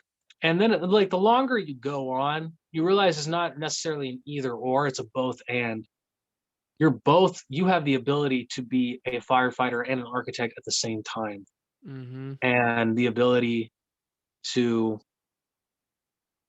and you discover this in coaching as well. Like you might have a plan for practice, but then somebody comes to practice and this practice plan is just not going to work for the day. Right? Like, or you have an agenda to, make progress here or get out of pain here, but then like life happened and I just need someone to give me a really relaxing Swedish massage and like get me into a parasympathetic state and to flush out flush out blood and lymphatic fluid and bring back my sense of equilibrium so I can deal with this. Mm-hmm. And so I guess what? So while I was in massage school, this is funny because I kind of feel at peace with it all now, but I was very frustrated at the time because I felt like I just felt like, man, I was encountering the exact same pattern that I did while I was at Cal Poly. I thought it was going to be like this. This is not what I thought it was going to be. And I found things I think this was just part of getting older and my brain like fully developing, right? Your brain doesn't fully develop until you're 26. So my brain was actually still growing. And that's the hard part about working with college athletes is that in high schoolers is their brains are they're so young. They literally are things that seem kind of routine or normal to me now is like mind blowing to someone who's 17, Mm-hmm. and in the way that it was to me at the time. Where was I? Yes, 2019. 2019 is like my last term of massage school. I'm taking a structural bodywork class, which is all about like manipulating the fascia and the bones through strokes to kind of restore posture. And it involves like body reading, and this class was BS. It was not effective. We were learning some really we were receiving some good massages, but we felt like the material was not being taught, or we weren't really like getting anywhere with it. Versus we were just like, damn, maybe we should have just taken spa. Maybe we should have just learned how to do like, essential oils and, algae scrubs and like mud, all this cool stuff that you do in a spa setting, which people love and they'll pay you a lot of money to do because it feels awesome. Maybe we should have just done that. But I wanted to do the structural thing, and it was not getting a lot out of it, and it was really frustrating. And to be fair, it was kind of just like college. In college, right? You get stuff assigned to you, like read these pages, but I've never met anyone who read every single thing that they were assigned, right? You skip stuff, or like you're having a bad day or whatever, you don't do your homework for this. You're just like, I'm still going to get a good grade. You don't do this thing or don't do this thing. So you miss out on information. I did that same thing in massage school. I didn't read, man, there's probably a good 30 to 40% of the material that I did not consciously sit and engage with while I was being assigned to me. So that's why I wish I could kind of do it all over again so that I could actually like, and just absorb it. Mm-hmm. And that's, I think, something that's come up in my life, and those moments happen to me more frequently now where I'm just like, your ego used to be attached to like this performance mindset and like completely orienting your thoughts and your feelings towards this 24/7 365. There is no off season. You're thinking about how I can get better, right? But that's so like, and this happens to so many athletes who just crash and burn because the performative element, like college in itself, is this huge product and environment that gets pulled out from your feet as soon as you graduate. Add athletics on top of that, and it's why like, only 50% of student athletes say that they're thriving after college. They don't talk about like the depression or the loneliness or the anxiety. I mean, we are starting to, because everybody has a voice now, right? Which is important, because I think it address the systems. Like there's some pretty fundamental things that we could be talking about on a daily basis from your freshman year. Like, who are you? What do you believe? What is the good that you're trying to, like, what do you want to do with your life?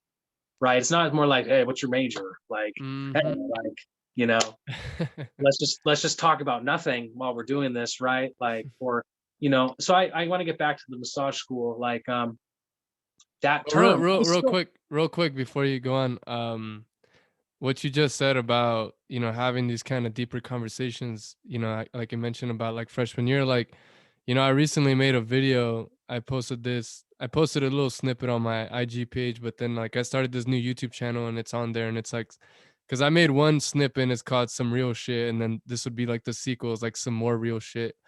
And like part of that was me talking about how like, you know, I go on social media and oftentimes the thing I see most of is just, you know, people smiling either by themselves or with family. And my whole point in the video was not to say that there's anything wrong with that. I think it's good to share what's going on in our lives, and it's nice to see a smile and things like that. But one of the things I was trying to pass on is like, man, if everybody gave their little grain of salt of like, you know, because I was like, man, most of us we don't spend all our day just looking into a camera lens. Like we spend our day, we have jobs, you know, we have a specialty in something, we're a family person, we do this, we do that, we have a bunch of different roles, and we spend a tremendous amount of time like outside of just looking into a camera lens. So I'm like, if people were to take their knowledge or their experience or their personality and make some type of content, whether it's entertainment or educator, if they were to educate us on whatever craft they might do, then I'm like, just imagine like how better off we would be. And then the addition to that was like, what if we were to actually talk about like what's going on in our lives, like the good, the bad, but in particular, like let's talk about the struggles, because that's oftentimes what we never hear about. And then I said, like, if we were to actually talk about our struggles, like everybody would feel validated and like, oh, it is okay to feel bad. I'm like, oh, I'm not the only one that's going through this struggle post college, post whatever. So I'm like, if we were just on some real shit, then I think as a society we could progress. And I mean, now we talk about the internet, it's very accessible to be on some real shit and share it Yeah. with all your friends and family members. I love what you just said about that, man. Like, that's kind of what you and me are doing right now, right? Like, I'm kind of breaking down for you, like, my life and all the struggles and all of the conflict and the triumphs of since we last lived together. Hmm. It's been 3 years. Like, a lot happens in 3 years, right? But you don't necessarily like, I'm thinking about you. I think about like, I have lots of moments pop up throughout my day where I think about like someone like you or some of my other teammates from Cal Poly or friends or friends or relatives from phases of my life. And I really like, I didn't used to do this, but now like, I, I could talk to them at any given moment, but for some reason we don't get together as often as we should. So that's why, I mean, that's why I reached out to you about, you know, reimagining like what a bachelor party could be, Hmm. right? I think I've come up with a better name for it, like the gathering, The just what? the gathering, Oh, the gathering. I like that actually. gathering. Because I was thinking about this past week. We were at the Oregon coast and we went on this hike, and I was at the beach. I was like just standing out there, like really grounded, really centered, and I was like, man, I really had these super fond memories and pop up of, you know, like 20 to 25 different men, like throughout my journey the last 10 years. And they all have and you were one of them. This is like, there's a special, there's like, you sense the authenticity in those people and like how you connected to them in that moment, like throughout your time together. And like what is come bringing it back to what you're saying. Like I just had this deep desire to bring all of those people together. And some of you don't know each other, but I feel like you would know each other because your authenticity connected to mine and mine connected to yours, right? And when all of us come together, like, you know, for 3 days or something like that, there's not going to be anywhere that you turn where you're not going to be able to connect to somebody about something, right? Or to be honest, or to be like vulnerable. We're going to build something together, or we're going to, right? It's like you're taking the ordinary interaction and transforming it into like this intentional, extraordinary moment instead of just same old, same old. Like some people, you know, some people like to just go with their high school friends to Vegas and get fucked up for 2 days. And like, yeah, bachelor party was awesome. Thanks, man. But like, and maybe that's the only way they can authentically connect is if they get enough alcohol in their system to break down, you know, those socialized barriers that they have. And then they feel comfortable because still, honestly, I was struggling. I've wanted to, when I came home this summer, I wanted to emotionally connect more with my family. who I kind of like emotionally neglected for a big part of my life because I had so much personal stuff that I took out on them. Mm-hmm. And like I've been and it's just these small decisions. It's as simple as like, and I've been really struggling just like even like being like me and Deirdre can be like really emotionally vulnerable with each other. It's comfortable, it's safe, it's expressive. It's still a little scary sometimes, but like we can sit in it with each Mm-hmm. other. We've built that up. There's strength and trust there. But like to do that with everybody that you meet is one, not realistic initially because it takes time. But also like, there is anyways, I feel like I'm kind of going off here, but I resonate a lot what you say about I'm sure everybody that my 20 to 25 people that I've thought of to invite to the gathering, they have all had a depth of complex conflicts and struggles and sufferings, and all they're seeing on IG is like the highlights, or maybe they don't hear from all their 20 to 25 guys and they think that they're doing great and all that, but there's a lot to learn from each other. And I know when we have another podcast, I'm not going to talk as much, but the purpose of this conversation, it's like I'm going through my story and you're reflecting on it and like really interjecting on the things that mean something to you. And like as the story continues, there's just more stuff to be that we'll be able to talk about later. Yeah, and you know what? The name of the podcast is The Art of Human, but when you look at the acronym, it's Tao. I mean, just that sound Tao, for me, it kind of resembles Taoism. And one of the concepts in Taoism is Wu Wei, which is, it translates in different ways, but you could say action without intention. And then I actually just speak to a martial artist who has been practicing martial arts for a while, and he was mentioning to me how Wu Wei, the way in which his Shifu taught him, and his Shifu is a part of the lineage of Ip Man, which is the teacher of Bruce Lee. I love that. I love that movie, man. The Ip Man series, yeah. It's one of my favorite. Yeah. He taught him that Wu Wei was like, and granted, I'm gonna say this a little bit different than he does. I don't know it verbatim, but it was like this. Like he said, Wu Wei is kind of like, it's this like aggressiveness, but combined with like, I think he used the word like pacifist. Which do you know what that word means? Pacifist. I don't know if that was the exact. Pacifist is like someone who is like passive, someone exactly that's exactly what he said then. They kind of like, they instead of fighting back, they just embrace it. It's Okay. like turning the other cheek. Okay, so that must be the word then. So he said Wu Wei was like, it's a pacifist and then like this aggressive energy. And then when you combine the two, essentially, and I've actually analyzed this beyond like just conversing to myself in the car the other day. And it's like, you can think of it very much like water. I think water is a great analogy because water is like Bruce Lee once said, it's the softest substance on the earth, but nonetheless, it's a soft substance. You could throw anything at it and the water will not like destroy. It'll just move and then it'll come back together and it'll become whatever shape you put the water. You put the water in a teacup or whatever you put it in, it's going to become that shape. But then at the same time, water has the potential to shape mountains and to essentially it could slowly but surely shape almost anything, no matter how hard the substance is.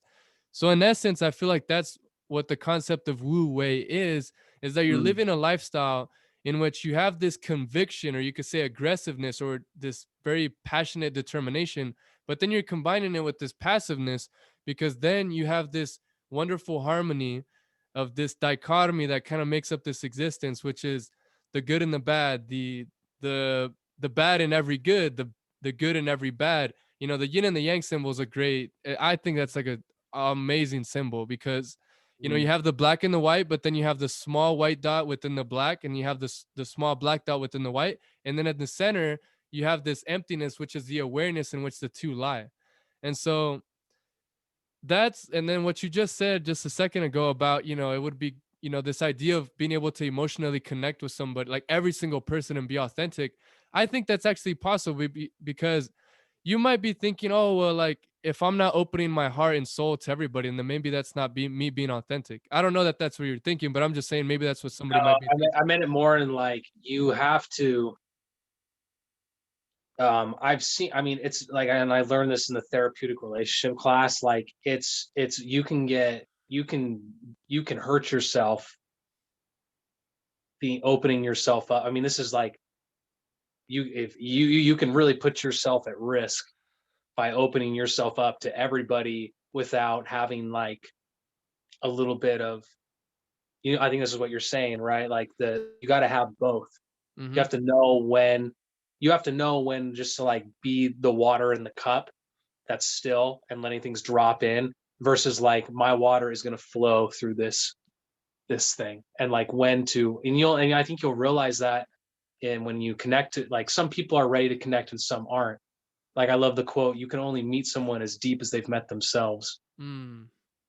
Right? Like, Yeah. that's really profound, because that applies to anything, right? Like, that applies, it can apply to the biomechanical element, where there's so many people right now just in this niche world of like sports performance and biomechanics and strength conditioning, and they're on completely different things, and they all have their own masters and inspirations and gurus, but they don't overlap, or they have conflict between each other and how they do things, because maybe they haven't fully experienced or stepped outside themselves long enough to feel it. And that's what kind of, yeah, I don't know if you had more you wanted to say on that, but that kind of segues really nice into the nice part of the story, you know. Uh, I'll just finish real quick. Yeah, no, go for it. No. um, I was just gonna say, like, because this is what I'm experiencing in my life right now. Because I mean, I've gone through a lot of things, and I mean, maybe I haven't elaborated on all the details, to be honest. But I mean, I guess you could listen to the podcast and look at my content, probably have an idea of what I've been experiencing. But like something that I'm realizing recently that I was doing, and I know this is a characteristic that a lot of humans do, is like when you have hurt, you try to help other people who are hurting. And in that process, you kind of get convoluted in the hurt. And then now you're both kind of in that phrase of like misery likes company. And I know Yeah, I have found myself in that. And then kind of like what you were saying, like you weren't aware of it in the moment, but then once you go behind it, like in hindsight, you're like, oh, that's what I was doing. And that's why I was around those kind of people. And that's what was going on. That's why I felt that way. And it's interesting because now that I've kind of observed that and realized that I was doing that, now it's kind of like when you really, really, really like let go of like trying to make anything out of something, rather than just experiencing it for what it is, kind of like what you were saying with your therapy, then all of a sudden there is a very natural flow of energy. And if, for instance, like if you were going to have a deep, intimate conversation, it would just kind of happen naturally. For some people, you might have that connection immediately because we already have that kind of relationship where we've gone deep, we've whatever, whatever. But yeah, I can kind of keep going on this, but it's an interesting thing how it's like it's just in the moment. When you're actually in the moment, everything kind of flows seamlessly and ah, you will never catch yourself in this strange moment of awkwardness or oh, it was such a weird silence. Like no. yeah, When you're actually in the moment, like you are connected to the moment no matter what happens because oh I like if I'm in the moment I could feel the tension or I could feel the person may not want to talk so I might be quiet. Oh, you know what, if I interject this kind of more like shallow, like oh man, that was a funny post that you made the other day, that could be the energy that transitions the conversation to kind of go developing this flow. And it's almost like music where you're kind of just setting the first layer, like just the percussions, and then all of a sudden you've been on the percussions on the while. That's just kind of like the fundamental, just surface level stuff. And all of a sudden someone decides to throw in the guitar, and then now you're kind of adding this melody to the conversation. And then all of a sudden you threw in that melody, so that now that other person feels a little bit more comfortable to dive in. And then so you have this very like yeah, that's why I think Wu Wei is like such an interesting concept. And like when you really set the ego aside, you can really create this beautiful like yeah. this beautiful thing. Yeah. Man, I That's pretty really much like, what I man, say. that Wu Wei. I like that a lot. I like that a lot because water's amazing, man. Like, I've learned a lot about water in the last like 3 years. But I think one of the things that's so cool, and one of the things learning more about water, I was just sitting, well, because I was working in Laguna Beach before I left up here to Oregon. And so I'd like go down to the beach before work, and I would just stand on the beach and I would watch the waves. I would just watch the way that like one wave would come in, but like one wave was coming out, and the way that they were like combining and swirling and stuff. And I was like, yo. And then I know all these things about how, like, all the water that's ever been on the planet is all the water that is, Mm, right? It's just constantly being recycling. cycled. Like we know that indigenous cultures have water ceremonies, like back in like a long, long time ago. Water, holy water was literally water that had an intention spoken onto it, and it had an effect. I was just sitting there, and I was just like, water is just this incredible, like alien-like substance. It's like when you really watch it, and it's like one of its purest forms, you see the way it moves, and you really like sit with it. Helps sometimes if you get a little high and you sit with water. That helps too. It opens up your brain or your chakras or whatever, the stuff that you haven't been paying attention to or haven't felt before. But like water is and it's just, we just take it so for granted, and we treat it like crap in our cities. um water the water that we're drinking now is not the same water that we drank before the Industrial Revolution. There's acid rain, there's environmental pollutants, there are all these pharmaceutical medications that get flushed into the sewer system. Like the list goes on and on and on. And so we've really like stripped water of its, like, it still has that memory, and you can actually add things back into water to give it that healing property that it has. That's why I like, but I think a reason why a lot of people struggle to drink water, or they don't like drinking water, is because they've never had good water. Mm, Like never.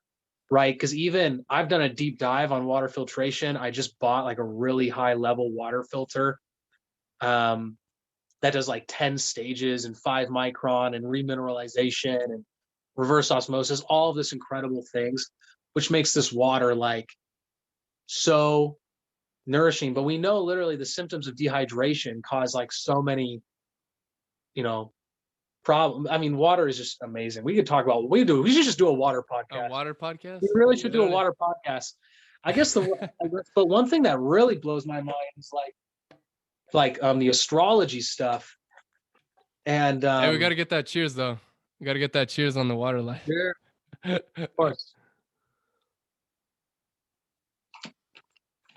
Something as simple as like, yo, the moon and the sun affect water so strongly. Like the way that the moon moves affects the ocean. What? The whole ocean gets affected, gets moved by the moon. Our body is full of water. So how can the moon not affect us? Right? We may not be able to measure it, but people are intuiting those things. You can become more intuitive, and I've just discovered this through massage school and then through all of the natural health and all that stuff. You can literally become more intuitive the healthier you become, or the more reconnected, the more intentional you get about reconnecting to the earth in whatever way that looks like for you. You can literally become more intuitive. It just has to be intentional. Like I had no intentional of becoming more intuitive when I started massage school, but the environment and the practice just brought me into that intention. Right?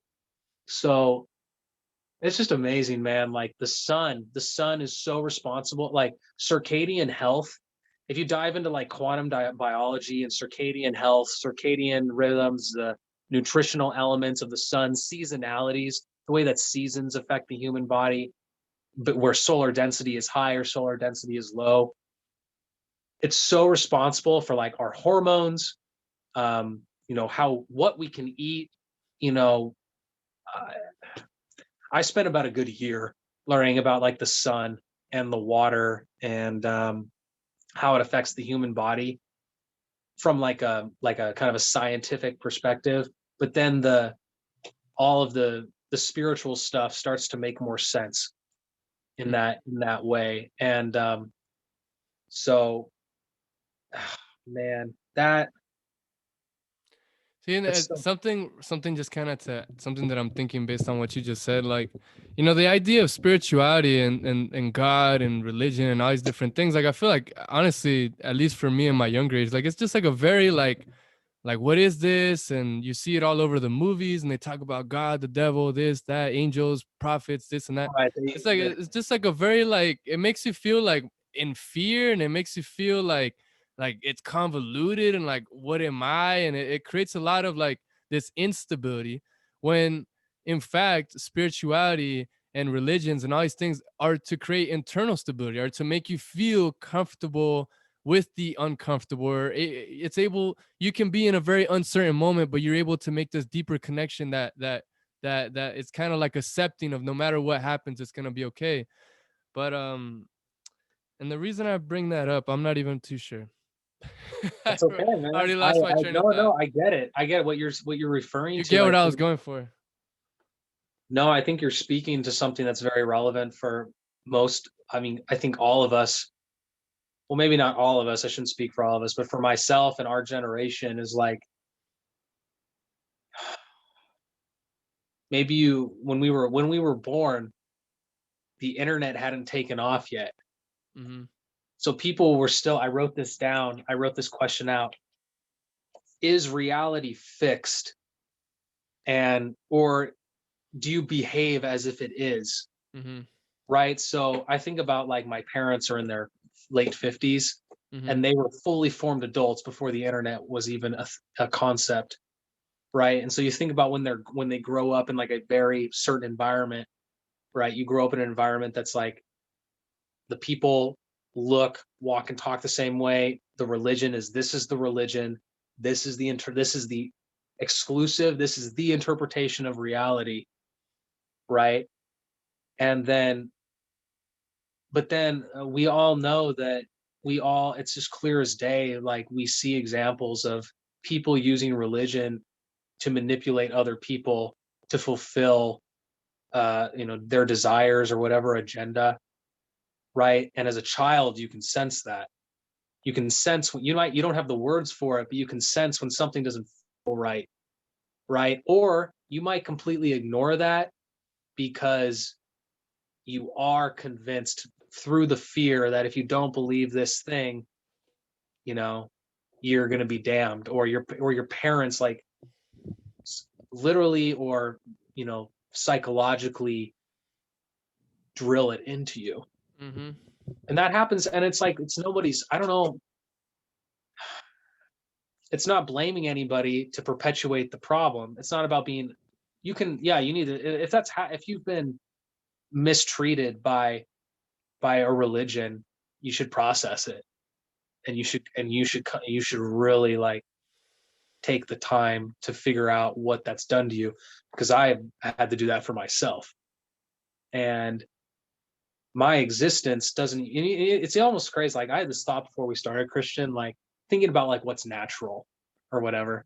And I just thought about our experience. Like I thought about like when Bradford first got here and we had that big team meeting out in the courtyard. It was just all these different dudes, dude. And like, white dudes, black Okay. dudes, brown dudes. And we're all just Mm-hmm. there and we're on a team together. And I thought about that moment and I was like, 80 years ago, this would have been illegal. Mm-hmm.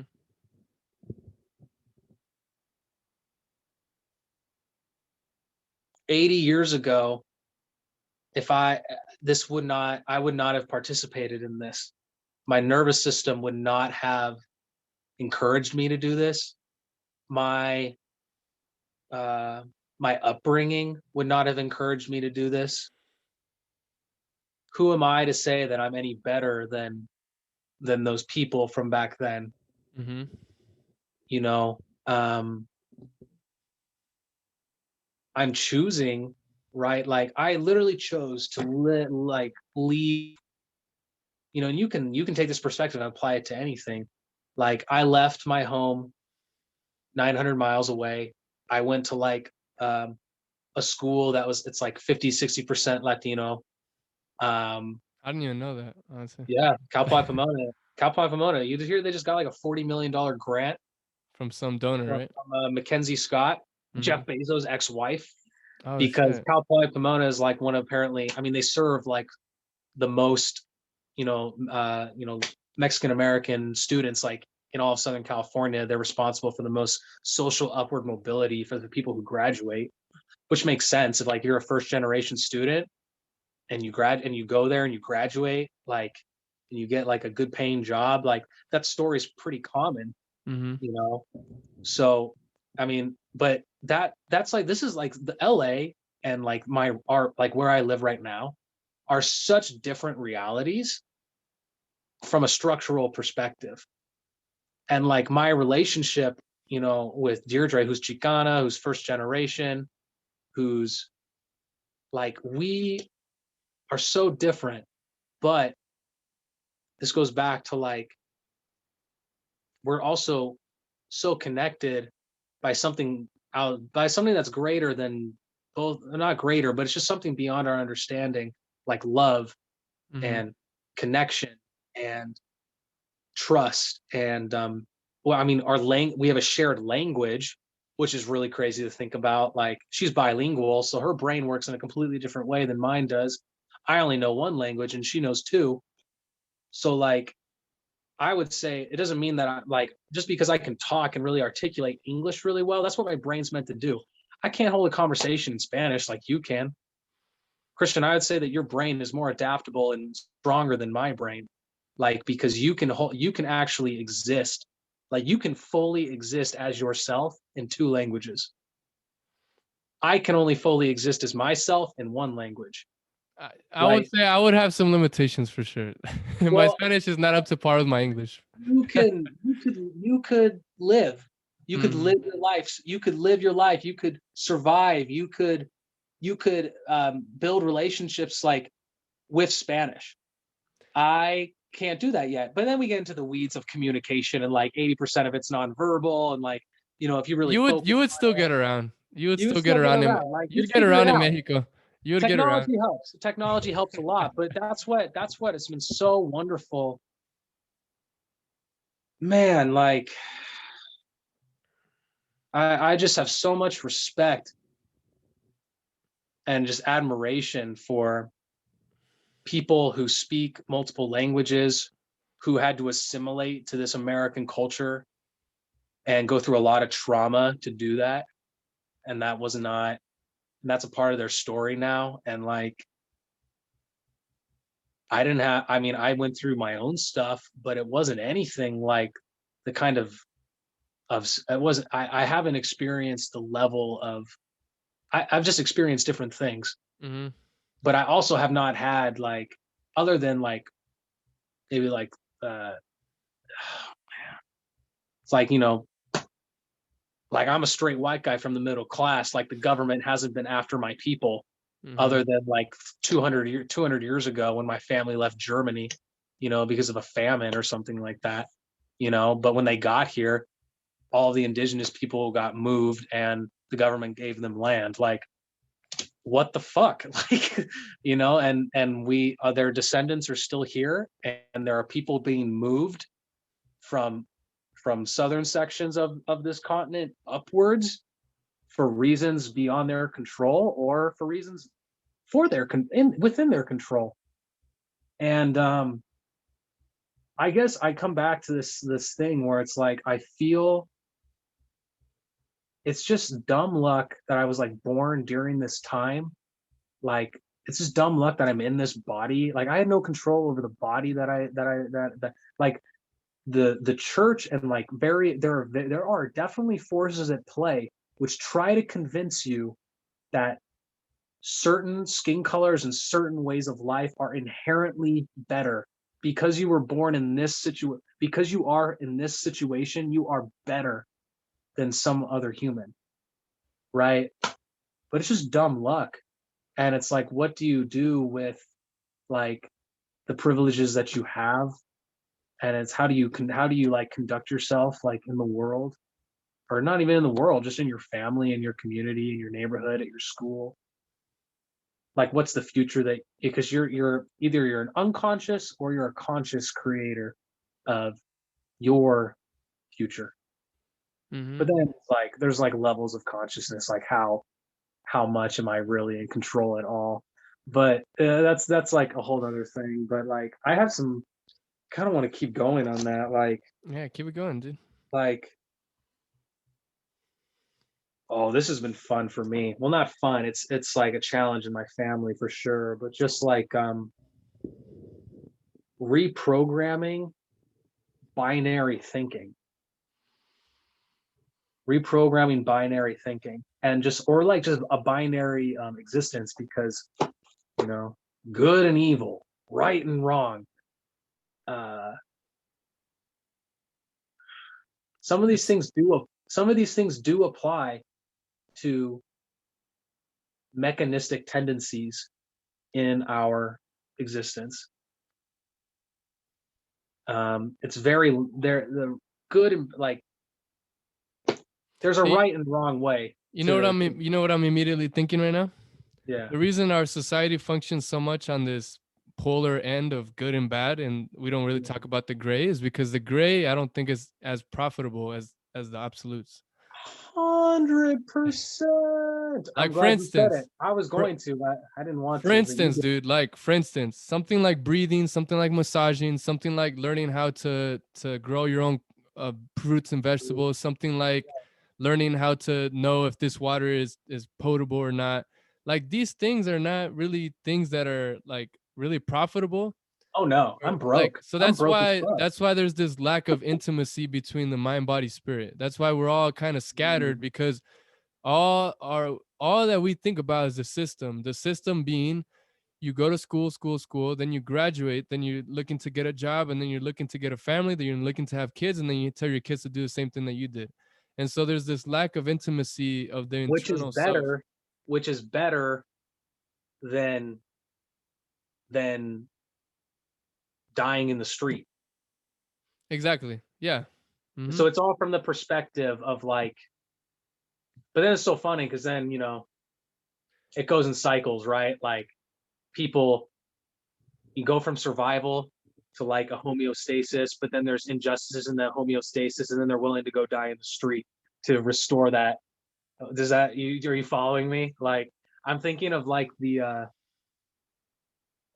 I'm thinking of, did you see Judas and the Black Messiah, the movie? No, no.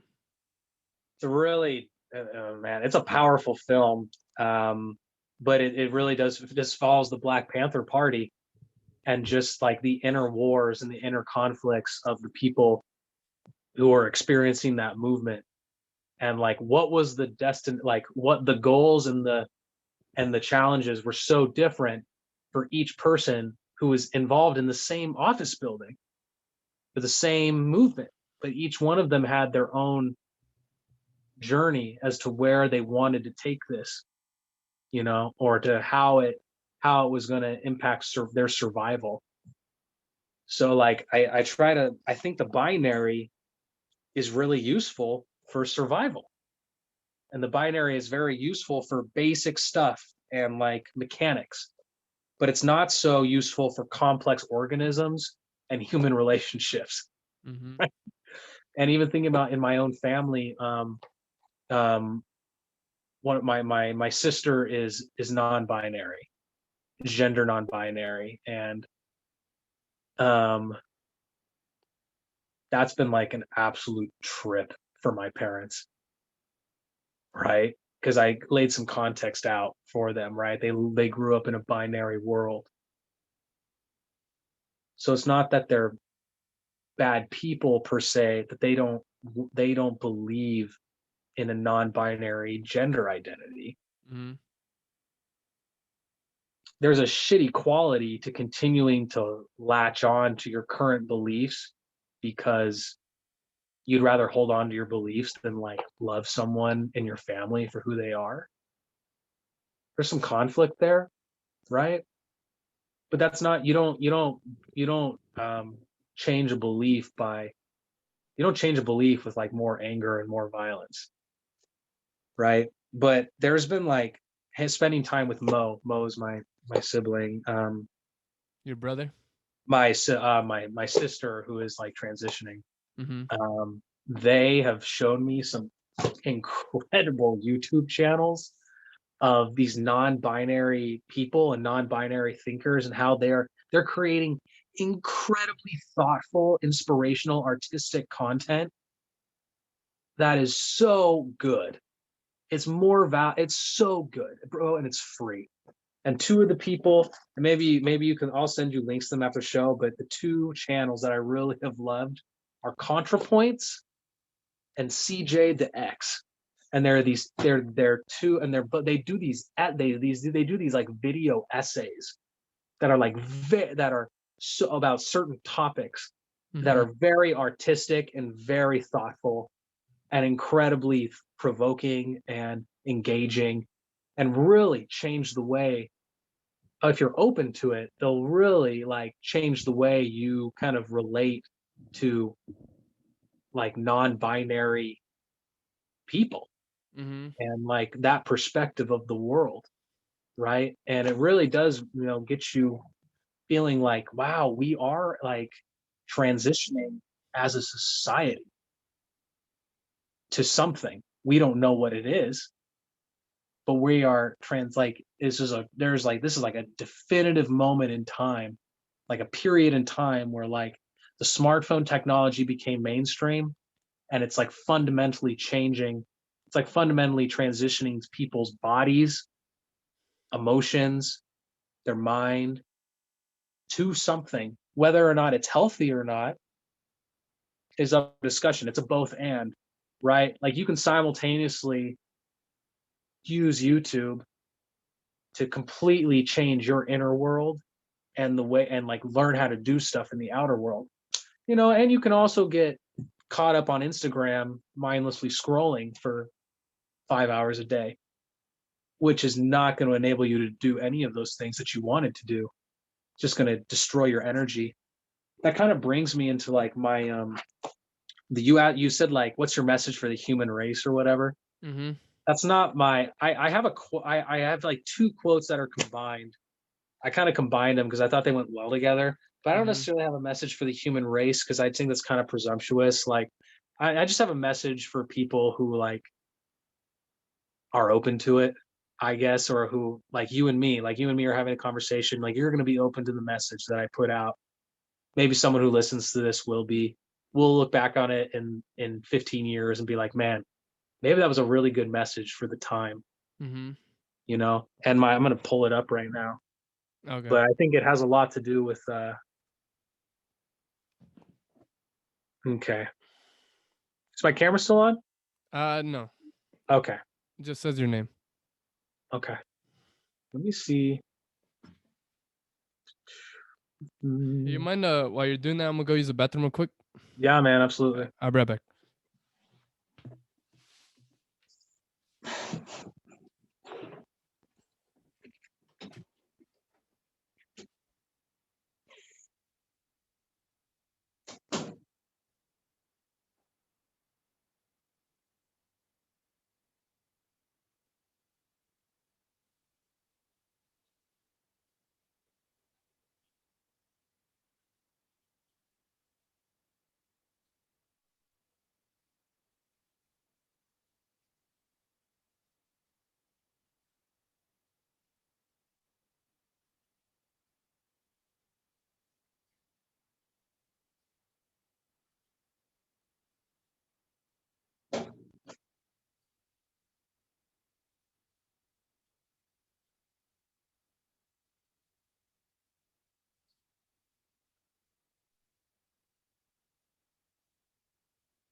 You there, Paul? Yes, sir. Yeah, just context for you and the audience too. Like, I've been like going to the bathroom a lot, like peeing. Like, obviously, this is my second time during the podcast, but just like yesterday as well, I probably went to the bathroom like countless amount of times. And I think it's because on Friday and on Saturday, I drank a decent amount of alcohol. So I don't know how long alcohol takes to get out of your system, but I feel like that might be it. That could be part of it. Also, there's an element here. I've been learning about this with my work in functional patterns, is that just because you drink a lot of water doesn't mean you're hydrating your body. Hydration is not necessarily what you drink, it's what your body absorbs. Mm-hmm. If you have tissues in your muscles, if you have tissue, like your structure, your fascia, your muscles, your organs, if you have restrictions, if you don't move well, if there's any sort of restrictions in your system, that's where water, that's a dehydrated tissue. It's not absorbing water. Right? So through myofascial release and through movement, you can actually reopen tissues, your spine, your diaphragm, all of your muscles in your body. You can open them up and fill them with water. And it also can be minerals as well. So let's say, for instance, let's say my body is currently opening up, right? A bunch of tissue that's been dehydrated for a long time is now starting to open up. Would it then logically make sense that, like right now I feel like drinking more water because these parts of my body that could not receive water, now they're open to receive water, so I have a larger reservoir to need water? Correct. And it also, I mean, thirst and hydration. Like you could be thirsty and you could drink water and still be thirsty because like that water, you have a mineral imbalance. So like if you don't have enough magnesium bicarbonate or potassium or sodium, like you know a lot more about metabolism and nutrients than me. But if all those things play a delicate balance with each other, if just one of them is off and you're getting too much of the other, like you're going to want more water, but then a lot of the water we have, it might actually have, you have a filter there. That's good. Sometimes like even it needs a new filter though. This shit's been, like sometimes there's like acids. Sometimes there's acids or contaminants in water that's on a micro level. Like you won't taste it. You might not even feel it, but it might actually leach certain nutrients from your body, or it might just be, I don't know. It's a delicate balance. Like I drink a lot of, just like some of the nutritional things I've been following lately, like Ray Peat, Matt Blackburn, Dr. Jack Cruz. They talk a lot about just like nurturing cells. And like, what does your cell need? What do your cells need? Like that's in accordance. Because a lot of the people I follow from a health perspective, whether it's like, the biomechanics with like, people like functional patterns or flowability, or Dr. Adarian Barr, they have an alternative view of biomechanics, but it's all according to like a human blueprint. Like your bones are set up in a very specific way. You should move them in a certain way and you should train them in a certain way. And for thousands of years, we've been walking, throwing, and running and jumping. Your training should orient around that if you actually want to have longevity and reorient and be out of pain and rehydrate. But along with that comes nutrition and hydration. Are you eating food? Are you getting nutrients from that food? Is that food natural to your environment, or are you eating food that's good for the stressors that you're encountering? This is why I hate diets, because diets are fatally flawed in this way. When you demonize like a macronutrient, you're going to create disease in the body no matter what. And there's a context for everything, right? If you look, but the fact of the matter is you're still a human. Humans have evolved to live underneath the sun and to sleep and to walk. Like there are characteristics for every human that like we're suited to do some things more than other things. Mm-hmm. And like we evolved on carbohydrates, proteins, and fats. And depending on the context of where you live now or what you're doing, you might need more of those than others, depending on the season or depending on the circumstance. But we need glucose. Like the body needs glucose to function and to feed the brain and to combat stress. And like this in metabolism, it doesn't matter if you eat only protein and fat. Eventually, some of it's gonna get turned into glucose, or your muscle's gonna waste away and get converted into glucose, right? Like you spent a year. I would love to talk to you about this because you spent a year of your life studying the metabolism, Mm-hmm. right? And you know how complicated it is. So it cannot be as simple as like, we need to go keto, bro, or like paleo, or no sugar, or no fats. That's done so much more damage than good, I think, just because of the rebounding effect of what it's done. Like it's created diet cults and communities and cultures, and like, it feeds into people's egos and, false moralities about this way to eat is morally superior to this way of eating, right? Not accounting for all the factors. Yeah, the metabolism is something I'm really interested in now. I wasn't ready to learn about it. I wasn't ready to learn about it 4 years ago in the way it was being taught to me. But now I'm like intensely curious because I really do believe though in like, also there's like a genetic component to like nutrition, like an ancestral component, right? I'm kind of laying down all the factors and then we can dive in. But like, for example, Deirdre, she did her 23andMe test.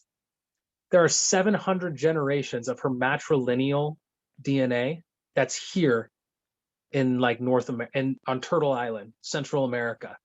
700 generations of matrilineal DNA, which means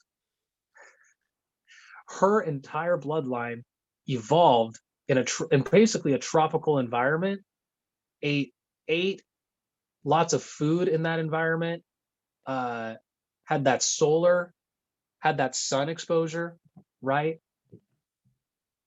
Versus someone like me, I haven't done my 23andMe yet, but I know like I have this Northern European ancestry, right? At what point in my like evolutionary genetics did my ancestors eat an avocado? You have to think about that. Like, does it make sense if you're like you have like Northern European ancestry, you're like a white, like our mitochondria, me and Deirdre's mitochondria work differently. My mitochondria evolved to keep me warm, to put fat on my bones because I lived in like the woods with snow, and she lived in the tropics, right? So her mitochondria is meant to process more carbohydrates and to keep her cool. She doesn't do as well in the cold as I do. I do better with cold therapy. Like I do well in the cold. I run hot. That's what my metabolism does. Like I can't even wear like long sleeve shirts in public because I sweat through them, right? Because my metabolism is meant. I'm just you know what I'm saying.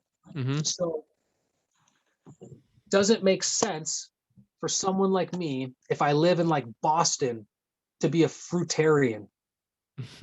Does it make sense to eat pineapple and bananas and avocados? Like, and does that make sense to eat if you live in like Boston in December? You could look at the fruit, you could look at all that. I mean, Dr. Jack Kruse talks a lot about this as far as like the photonic element of food. Like all food breaks down into protons, electrons. It has a photonic signature, and those protons and electrons and neutrons match up. Like those nutrients match up with mitochondria in your cell eventually at some point. Like all those nutrients in the food somehow meet up with the cells in your body, right?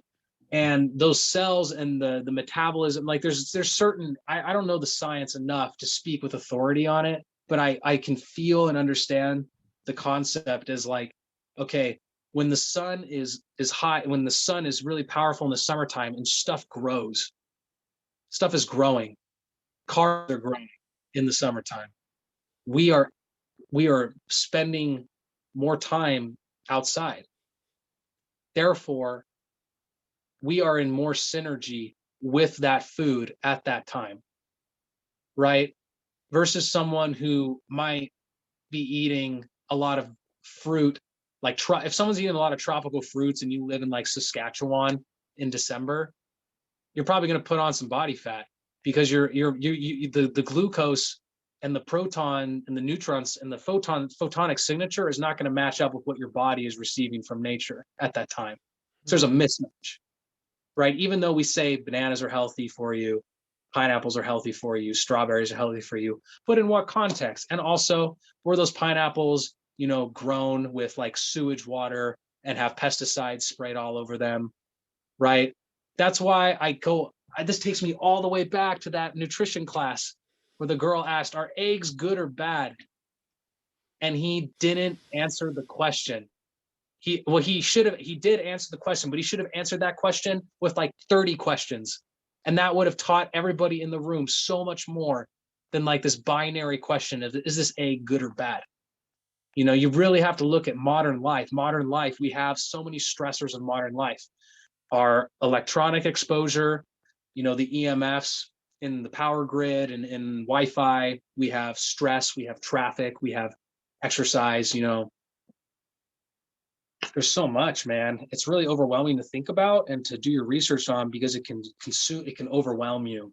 And that's a stress in itself, being overwhelmed about, are you eating the right foods? Like, are you doing the right diet? Or, are you eating for health, whatever. But and then in all that concern, you're affecting your diet more than you'll ever get benefit from all that research, possibly. Correct. And then also you're probably stressing out your family and friends by being all like one-sided about it, Mm-hmm. So like I've learned to be a little more balanced in the last couple of years of like, all right, I need to learn some fundamentals about like, okay, like the kind of like the 80-20 rule or whatever. 80% of what you do is more important than like the 20%. Like try to just build like some foundational habits that are kind of in alignment with the human blueprint and with nature's blueprint, and take different environmental contexts into account. Whether or not like if you do a lot of sprints and jumps and throws and you're really active, you need glucose, right? Your body will crave it. If it doesn't get it, it's going to make it out of something else. It's just how we evolved. Like we spent thousands of, I don't know how many thousands of years just like walking around looking for fruit because it's the best energy, like honey, even milk, man. Like milk's gotten a bad rap for good reasons the last couple of years, just because of how bastardized commercial dairy has become. And just, nut milk alternatives have definitely have their own agenda as far as profit and stuff like that. But my dad grew up on raw milk. My dad lived here on this ranch, like in the middle of rural Oregon, and down the street, the farmer down the road had a cow. And my dad used to they used to drink 10 gallons of raw milk per week as a family. Wow. Just from the cow down the road, on the grassy That one field. cow? Yeah. Wow. Yeah, that cow. They used to buy, the milk from that cow, and that cow just grazed on the grass out here. And my dad grew up on raw milk and lived out here in the country. And he never missed a day of school because of like sickness. Like everybody got like, the seasonal, like really bad seasonal flu, or even like measles back in the day. Like measles used to be a pretty regular thing, but kids would get it and they'd recover after a few days. Some of the observations my dad made was like, yeah, there weren't really any, like none of us had like any problems with like, obesity or diabetes or some of the chronic conditions or allergies that a lot of kids deal with today. But like my dad, just like they drank raw milk growing up, and when you really, if you dive into Ray Peat and you look into like what raw milk has. Raw milk actually has all of the enzymes. It's a living food. It's a living food, and you just have to be very diligent and show some concern about when you're buying like a living food like that, like any sort of raw dairy product. You have to pay a lot of attention to the factors that went into making that food. Is that cow healthy? Was it treated in, what was it fed? What was all of this like? How has this been stored? Because a living food has a lot more variability to it, as to how it affects your gut bacteria and your immune system and all that. But generally, it's it's the pasteurized milk at the store, the 1% to 2% from these antibiotic grain-fed cows in a slaughterhouse somewhere, God knows where, that's the milk they're pumping out has been stripped of all of the beneficial enzymes and the probiotics. And now you're just getting like this white, watery protein beverage that can be pretty inflammatory for a lot of people. And I think Because we've all, is that because of the stress hormones that the cows were having because of the environment that they were raised in? that's part of it. It's part of it. That's on a more micro level than I think just like lactase and lactose enzymes. Like raw milk, people are lactose intolerant because they lack, they cannot deal, they don't have the lactase enzymes in their body to break down lactose effectively. So they get all sorts of symptoms, dietary, like digestive symptoms, skin symptoms, stuff like that. But a lot of that's not just like the dairy is causing that. A lot of it also has to do with other factors on the body that are affecting the digestive system, right? And so yeah, like I had never had raw milk before, but growing up, I never really had any problems drinking like store-bought milk. Thank God. I was breastfed. I think that has a big part to do with it as well. Like whether you were breastfed by your mother or put on formula has a huge impact on your health. I've studied a lot of also like what does prenatal health, like the nutrition that you got in the womb, and as well as in your first 3 years of life, how that affects your digestion and the foods that you do well on and stuff like that. So I didn't get into raw milk until, because I totally went on the anti-dairy train for like 4 or 5 years because I didn't know any better. I just knew that like all I had experienced was just milk from the store. And then I had people who I trust, and I had it on my cereal, I drink it with brownies or whatever. I had it, and I liked chocolate milk, but then, I had well-intentioned people telling me, oh my God, like the dairy is so inflammatory. There's all that sugar. You don't even have the lactase enzymes anymore. Once you're a full adult, you shouldn't drink it. I didn't really stop and research like, oh no, like there are full societies have like evolved just drinking goat milk and cow milk that they raised. That's like one of the first things that you give, like organizations will give, like quote unquote like that's a whole loaded subject about like charities giving animals to, or giving help to people in countries who need it. But if you want to jumpstart a village, you give them a cow. Mm. Basically, if you want to jumpstart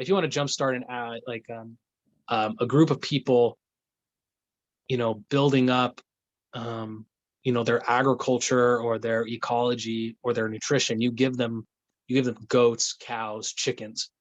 Because if you study it enough, you realize that goats, cows, and chickens really play a vital part in building up topsoil and building human nutrition if they're managed and treated appropriately. What we have a crisis of in the mainstream is people demonizing the animals, but not demonizing the CEOs and all of the overtakers who manage the environment around the animals. Mm. And pork is probably the worst one. I actually worked on a pig farm during COVID. I went out and worked on a pig farm for like a month and just studied it and just sat in it and just did my thing. And like pigs are pigs. Pigs will do what pigs do. But if you manage them and give them the respect and all the stuff that they need, they will be incredibly healthy, robust.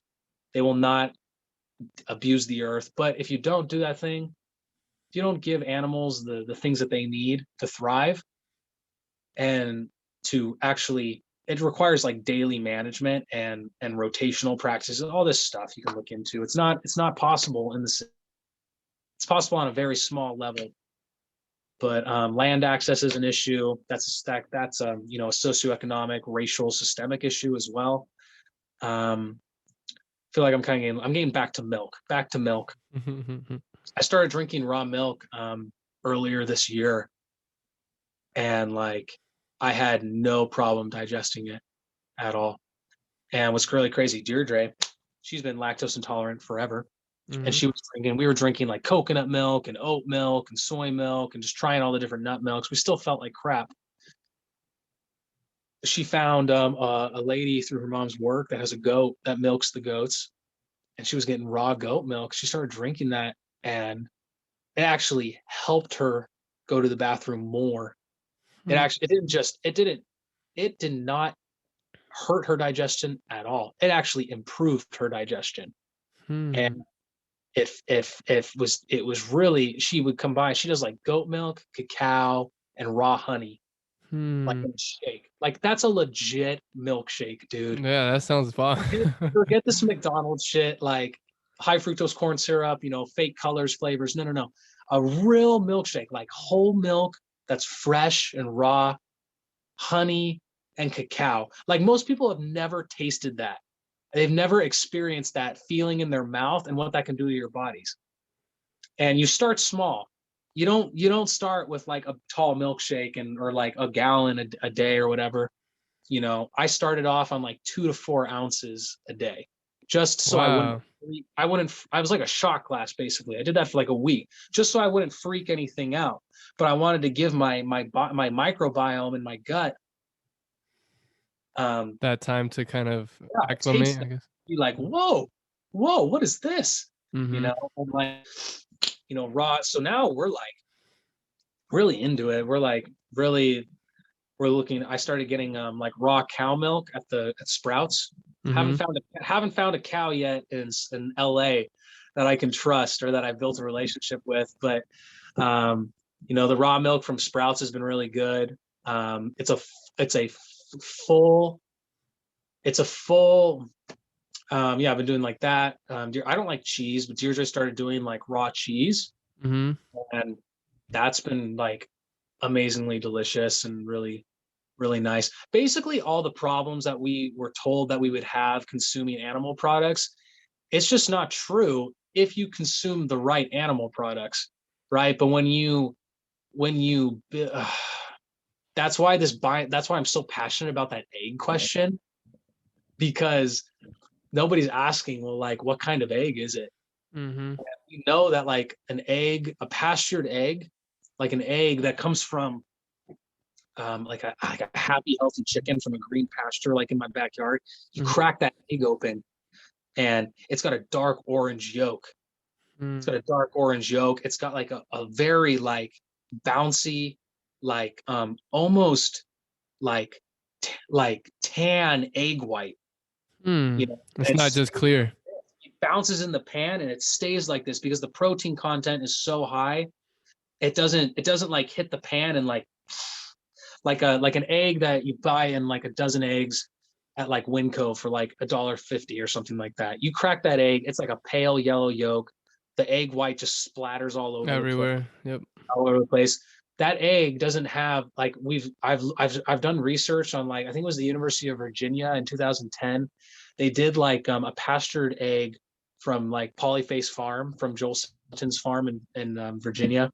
It had like 6 times the vitamin E, 6 times like all of the nutrient. Like you got more nutrients in one pastured egg than you did 6 eggs from like the conventional farm. That's not the same food. We call this an egg and we call this an egg, but one of these eggs is like a global climate disaster and a nutritionally like voided food, or one of these is like a food that you could like, that is like so full of life, is so full of nutrients. And like the way that I treat those chickens out there, like they actually act as they actually are carbon neutral, because they actually eat all the grass, so I don't have to mow the lawn. They turn that grass into compost. They do so many things. This is like, just got to spend an afternoon, studying regenerative agriculture, and it all depends on the context of where you live. And it's the biggest problem is just like, we have a lot of land in this country that is not being used appropriately. And that's just because of access. Like, a lot of people own there's a small group of really rich white people who own a lot of land, and they only use that land for like one profitable purpose.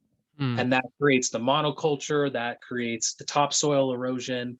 We have food deserts in cities because everybody's crammed together, because they can't spread out and live somewhere where they can, just like walk around. And it's very complicated and multifaceted, but I have found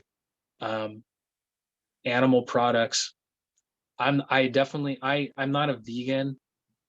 I would never identify as anything. Like, people who identify as vegans, I think, kind of limit themselves to, and then their vegan food, they limit themselves to that identity and that ideology without realizing that, there are many different ways to actually integrate animals into saving the planet. They're not just this, yeah, we should be ending the atrocities of commercial pork, commercial beef, and commercial chickens are very real. You just got to go on YouTube for 20 minutes and take a look inside these slaughterhouses, these factory farms. They're an atrocity to mankind. They're causing sickness, but it's what we've created to meet a demand. People want it's so complicated, man. But like, back to the vegan identity, is that I've seen a lot of people like especially when I'm bringing it back to biomechanics and like people building up a healthy body. Like, you need collagen. You need vitamin K, vitamin E, vitamin A, vitamin B. All the vitamins that you need to build a robust connective tissue structure for most people is found in high quality animal products or animal based supplements. And a lot of I kind of want to go back to the nut milks. Like, a lot of the nut milks contain a lot of oxidized polyunsaturated fatty acids. You look at the label, right? Grapeseed oil or canola oil, all these things. The polyunsaturated fatty acids, when they get oxidized in the human body, especially the vegetable oils, they cause inflammation. They cause inflammation in the liver. It can disrupt your thyroid gland. Like, it might be more ethical in a sense, but it's like, you can be ethical towards animals without destroying your own health and making like just an alternative. Like, they're corporations. These nut milks are corporations as well. They're just as, it's not like we're solving any problems ecologically by just shifting from a cow milk factory to a nut milk factory, other than you having a sense of satisfaction about like, okay, we saved the lives of those like couple thousand cows, right? But did you really? I don't know. So, and then, soy, this has been well documented. I'm not going to try to get all preachy about it, but I'm trying to appeal to, there is a way to integrate all of us, all life forms. There's a way to integrate all of us with the technology that we have. I'm not anti-technology. I'm anti-abusing technology. We can use the technology we have now, the wisdom of the past, and all of the life forms. We can integrate that intentionally. It takes a lot of work. It takes a lot of patience, and it takes a lot of humility. But you can just start doing that in your own life. You don't have to get overwhelmed by like the societal umbrella, because you can't really change what the hell someone else is doing in halfway across the country, but you can change yourself. You can change what you do in your room. Like, you got a plant back there. I like that you've made some, I've been watching some of your content. I'm seeing you're making connections to plants. You know, I see you honoring like the things that you're much more like you're much more like open-minded about what food can do for you and what um, being in nature can do for you and how you interact with it. I think that's a big step. You might not know all the specifics, you might not be articulating it like intellectually speaking or whatever. You're not an expert, but like you're being conscious as to where you're not letting you're not being abusive towards creatures or plants or to yourself, and you're not letting other people manipulate you into whatever agenda, so like that's like I think that kind of goes back to the water thing you were talking about, the what was it, The uh Wu Wei. wu wei, right? The wu wei, like being the still water, but then also knowing when to be the roaring river, Mm-hmm. right? So that's just a taste of what I love. California, because you got great citrus. Oh my God, citrus is so great. I love it. I love fresh squeezed orange juice. Like it's one of the purest forms of like glucose, the nutrients, the whole food vitamin C. It's amazing. Like anyone who doesn't, I mean, God, just being present with that in the morning, like when I've been like cutting open the orange and juicing it, and then like putting some Icelandic flake salt in the OJ and some coconut water and stirring that up and sipping on that, and just it tastes so good, dude.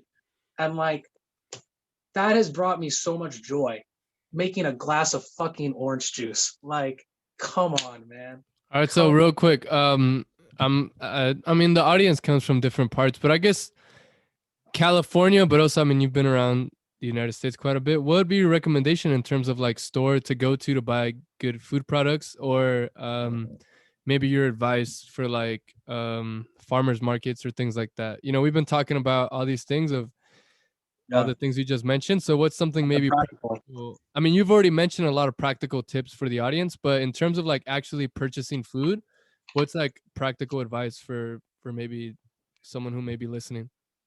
Well, it's really tough. It all depends on like who do you live with, Mm-hmm. right? Like, do you live by yourself?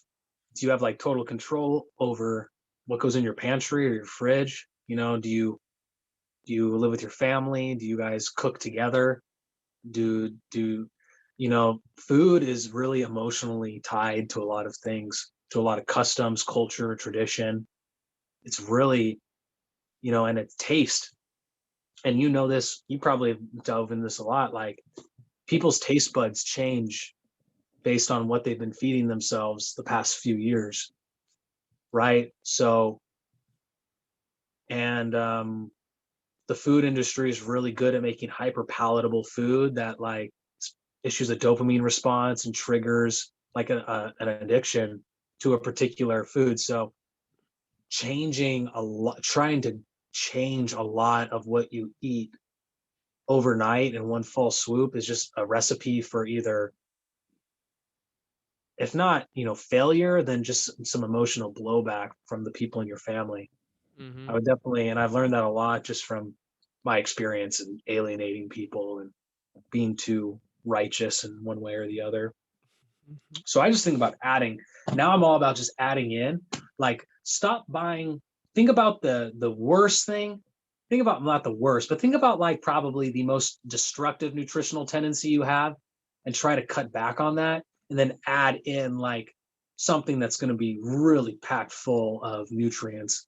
So like the farmer's market, you can't really get in California.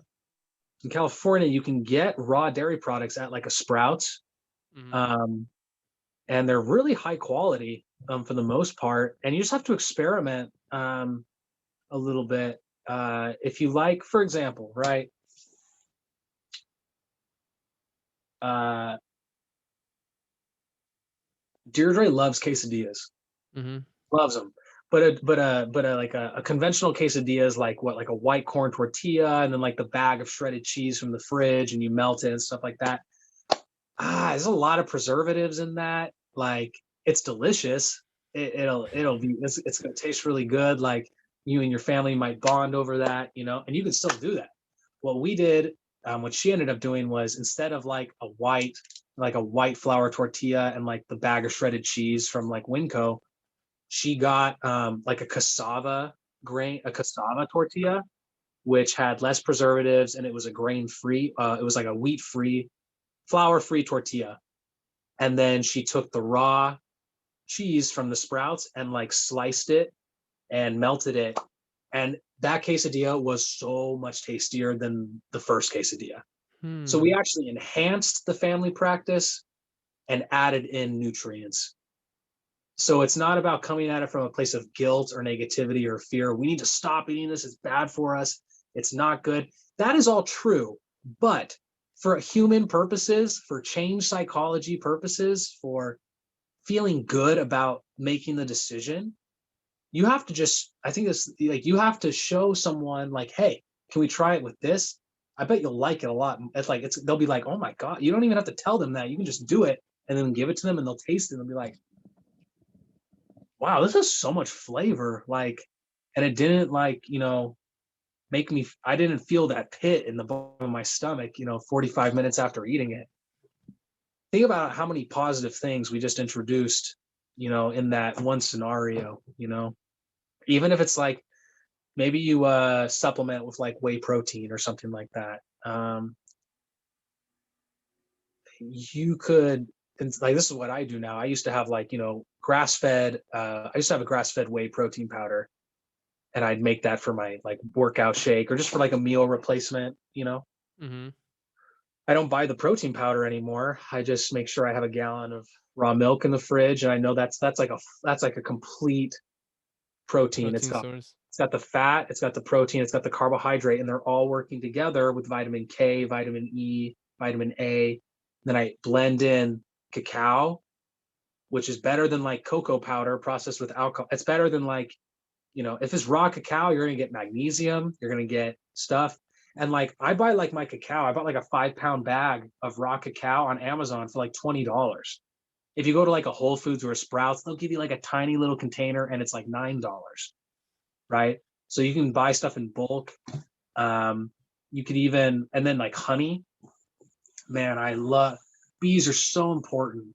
Like, I love that bees are coming into the limelight the last 10 years because they are so important.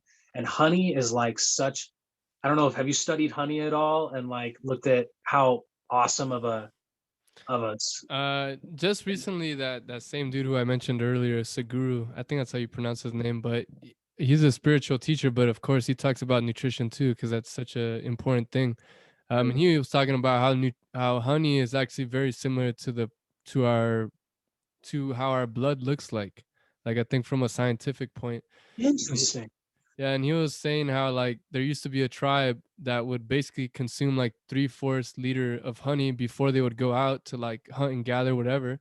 And Yeah. then they would literally go like the entire day of just running, climbing, throwing with the energy of that honey. And I think he said like, if they were like catching something and something dripped on them, they could lick on that and that would be another snack, I guess. Yes. But then they would Yeah. come back to their wherever they would gather, and then they would eat like cereal at night. But it was just, he was talking about how good honey actually is, and that part really resonated with me. Like I Right. mentioned to you earlier, like for me, I think now I'm starting to shift where I can, because like my mind was so like just kind of in this I very know. convoluted place, so I went super simple. And I don't know, maybe that's just who I am. I like the simplicity of the way things Right. are. But just that simple way of him explaining it, how honey is very similar to our blood, like that for me was like, and then that example of the tribe, I was like, that for Yes. me is so much motivation to care about honey, you know? I love that story you just told, man. Like, that's like an incredible story that tells a lot about just, it means a lot. Like, I'm really glad you told that story. I'm really glad that you connected to it, because that's more important. I don't need to do a 30-minute lecture on the nutritional benefits of honey. That story you told in 30 seconds is a better story. It felt good to hear it, and it was effective for you. And I think that's the case for most people. Like, you would probably have, I know that you got the dietetics degree, but I feel like that story you just told would probably be more impactful on people than explaining them like the relationship of the glucose to the fructose to the the ecological consequences of what bees can do for the environment. There's different ways to reach people, and I love how you used that story to reach me in a different way, to reach inside yourself. Like but yeah, so just like those three things together, oh my god, like in a shake with a little few ice cubes, like that's like one of the most satisfying things I've ever drank. And when you really start to nourish your body with those sugars that come from nature, you don't crave the junk in the grocery store. Mm-hmm. That's the biggest obstacle, I think, is like literally these stores are designed for you. If you go into a grocery store hungry, you're going to walk out with junk. They're designed to capture your attention in various aspects and to have sales and different colors, and you buy stuff. I do it all the time. I still do it, even though I know I still do it, you know? Yeah, And and it's interesting because, kind of not to just get stuck on this concept, but I do feel like the yin and the yang concept for me, I don't know, it just brings so much clarity in almost in any example or context that you want to look at. Because yes. for instance, like one thing, because something that would happen to me and my brother really helped me to get away from this. He told me the other day, he's like, Christian, like, things don't have to be absolute. Things don't have to be black and white. Like it could be gray. For instance, like I would do something and I noticed that it was kind of affecting me. So then I would go absolute. Like I did it for myself for like a few days where I was like, all right, I feel like if I just have the opportunity to work out wherever, like I'm always working out. So I'm going to keep working out to the garage or outside. And then it was just all these different things. That's just one example. And then it was just this very kind of emotional conversation. And this was like about a month ago when I was going through this period of kind of connecting myself more to the external. I was very like internal, but I wasn't allowing myself, kind of how you mentioned earlier, about just letting yourself feel the anger and elaborating it through words and being able to maybe get the validation from another person and things like that. And so I was kind of doing that. I was finally talking about the things that were actually going on inside of me. And I was elaborating it through these words that we have. And I was talking to my brother. My brother happens to be an individual. I see him like a teacher. I see him that someone who's very aligned with the way that nature functions, all these different things. And my brother heard me say everything I said. And I know we're kind of deviating from what we're talking about, No, but no, keep going. Keep going. yeah, like he told me, like, Christian, like it doesn't have to be black and white. You can go gray. Like, like you don't have to, oh, I could only work out outside or I can only work out inside or, it doesn't have, Right, there could be gray. And right. so ultimately what I came to realize is that the thing that was ultimately affecting me was that I wasn't allowing my thoughts, like my emotions and my thoughts to merge and make elaboration on the way I was feeling in words. Instead, I was kind of just trying to feel the feeling but not allowing the feeling to become words. And the thing is because I think before my emotions were very attached to external either people or concepts, but now through all the work that I've done, I've actually, like, in a way, brought all the power back to myself. So now I could fuse my thoughts or my intellect and my emotions, and it actually doesn't come out to be something bad. It's actually something very logical but also emotional with that conviction. And now that I just allow myself to think whatever I want to think, then I find this, like, I can be in any situation and I feel fine. Like, even for instance, during this podcast, we've had these moments, but I've been moving around and I've been eating my fucking piece of toast and I've been drinking my water and I've been It's 3 shifting my hours. I've been It's three shi hours, man. I get it. I get it, you know? Yeah, but it's funny because if I said, no, I need to be focused on Paul 100%, like I can't take my eyes off of him, my concentration from you would actually be taken away. Like, I'm coming to Mm, realize how powerful the human mind actually is. Like, we are like this, and there's been that saying of like the human brain is more powerful than any computer. Like, I really think it is, because honestly, you can be here right now having this conversation. At the same time, you can have thought about, oh, the conversation I'm gonna have later with Drea and this and that. And like, but if you don't resist any of it, and if your energy is actually all within you, then all of these things could be happening and you're still very present to the conversation. And strangely enough, like, I don't know, there's like all these different ideas of like what concentration is and what all these things are, but there's no definitive way of all this having to be. Like, I might have the capacity to do these things, but other people might have the capacity where like their mind is just very quiet and they do just solo concentrate. But I don't know. It's just so fascinating. Like, that same spiritual teacher, Sagru, he's like, people want to not overthink, but he's like, Animals, like, you have the gift of being able to intellectually analyze and think. Like, why would you want to like think like, obviously I understand what Right. people are going with that. Like, I know what it means to overthink, because that is you kind of going back to the pain body. It's all this emotional trauma, and it's very chaotic, and there's a lot of anxiety, and there's a lot of stress hormones. Like, there is that form of overthinking, but in reality, if you are able to bring all the power back within yourself, then there is no more such thing as overthinking. It is only thinking. That is the problem, and I think that needs to be elaborated on, because otherwise people go into that cycle loop where they're like, oh well, I'm overthinking, so then now you're fucking panicking even more because you think you're overthinking. But the reality is that all you need to do is manipulate your environment so that you're actually in a healthy environment, and you're not consuming so much information that's just kind of fucking with your psyche. Like, you're just like a plant, you're just like the animals you were mentioning. Like, you need Yeah. to create a healthy ecosystem, and once you create that healthy lifestyle or that healthy environment, like, everything naturally starts to happen. We know how to walk properly, we know how to throw properly. We just need to give ourselves the environment that we need, getting the sunlight, getting the proper nutrition, not sitting down for fucking a million hours, and like, but everything just, Yeah. nature is already like the divine energy.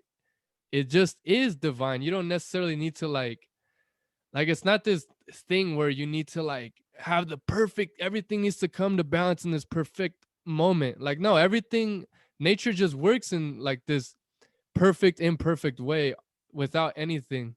Like, there's really no energy that's required, and fuck yeah, I'm gonna keep going on this rant because I feel like I got it in me. Like, ultimately, when you really think about your existence, I have thoughts, right? And I've been talking to myself. I have thoughts, I have emotions, and thoughts, emotions, and I have all the senses that this physical body enables me to have, which is all the different ones: the smell, the taste, the feeling, whatever. But you're basically, your whole life experience is limited to these things that I just mentioned, right? So then you have to think to yourself, well, what is the whole purpose of this whole thing? And then, well, we all want to be happy. We all want to have internal peace, internal stability. And, I mean, you could say otherwise, but I think the reality is that that's pretty much what everybody wants. And, how is it? I think that internal stability and that kind of peacefulness comes from that kind of wu wei concept that I was mentioning, that pacifist combined with that aggressiveness or conviction. And so you have to think to yourself, well, how can I get myself to that point? Well, Mm. you essentially, the reason people don't like to think is because they're thinking about things that they don't care about. They're thinking about things that are not relevant. They're thinking about things that don't align with their actual beliefs. So first of all, you need to realize that. You need to reflect on yourself. Man, I haven't been feeling too good when I go to work. I haven't been feeling too good about this relationship. I haven't been feeling too good being on this team because they don't align, and blah blah blah blah blah, whatever, whatever. And then, but then when you think about it, when you actually do something that you give a fuck about, when you're doing something day and night that you actually love and care about, then you could think about it all day, every day, and there's going to be no resistance towards it because this is just what you like. And yeah, it's just kind of that simple. Like, I could keep going, but it really comes down to that simple. Like, you need to be Mm. aware of how you actually feel, be truly honest with yourself, and consistently manipulate your environment to be healthier for you, because then you could completely be free. You can completely be free, and when you are completely free, you're actually accepting of death, because in essence, like, I don't know, that's just something. I mean, this is kind of deeper than what it is, but I mean, people are so afraid of death because they think they're gonna run out of time, and oh man, I haven't been able to accomplish this or that. But when you're actually doing what you want, you don't have to be afraid of dying, because you are, like, you're actually living. Like, there's no sense of, like, you're okay with death when you're doing exactly what you want to do. The only reason you're so fearful of death is because you're not doing what you want, and you feel like it's running out of time before you get to do what you really want. You see what I'm saying? Word. Word. And then on top of that, when you actually connect to this deeper self of your own, then now you could actually objectively see the world. You don't have to judge it because you're happy. Now, when you see someone that's frustrated, yelling at you that you're doing this wrong or that you shouldn't be doing that, now you just see an angry person who has a lot of sadness and trauma. And so you actually start to see the world for what it actually is, versus thinking that the whole world is trying to like fuck you and like all this and all that. You know what I'm saying? We become too caught up in our ego, when the essence of who we are is really just this free energy that, it's just free energy. And at the end of the day, you think about the physical body, and everyone's so concerned about my body wasting away and this and that. But like, dude, all this is just energy. It's just material. like you just borrowed this, you know, like energy cannot be created or destroyed. So like at the end of the day, this is just energy and it's just gonna transfer to be something else. You know, so that's why like you don't have to get caught up in the trivial stuff, because at the end of the day, like, you know, Yeah, it's about the meaningful connections that you can make. I agree, man. I agree. You touched on so many things that like played into like the combo quote that I came up with for this episode. Mhm. Something that'll build off what you just said. Let me pull it up real quick, just because I could pull it up on my phone, but then my camera shuts off and I got you. all that stuff. So let me. That's cool, man.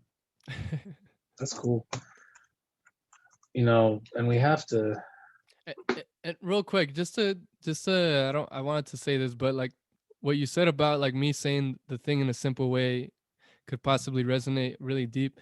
And um, I think that's possibly true that a simple thing could resonate with more people, but just to give credit on your side, like to be able to actually analytically look at things and to have the vocabulary and to be able to kind of go very in depth, like that's also just as important or just really important, because that analytical part in which we could all relate on, even if it's just a term, like that in itself creates camaraderie, because then we could have a conversation Mm, and we connect through this vocabulary that we have created. And it's almost like that thing I mentioned earlier about the music, it's just the percussions, then we had the bass, the this, and we were going to deeper levels. So I think the simplicity and the complexity are just as important, because it's almost like the yin and the yang, like they're both there, you know mm, but mm. I think maybe the simplicity oftentimes could maybe be more powerful at scale, Yes.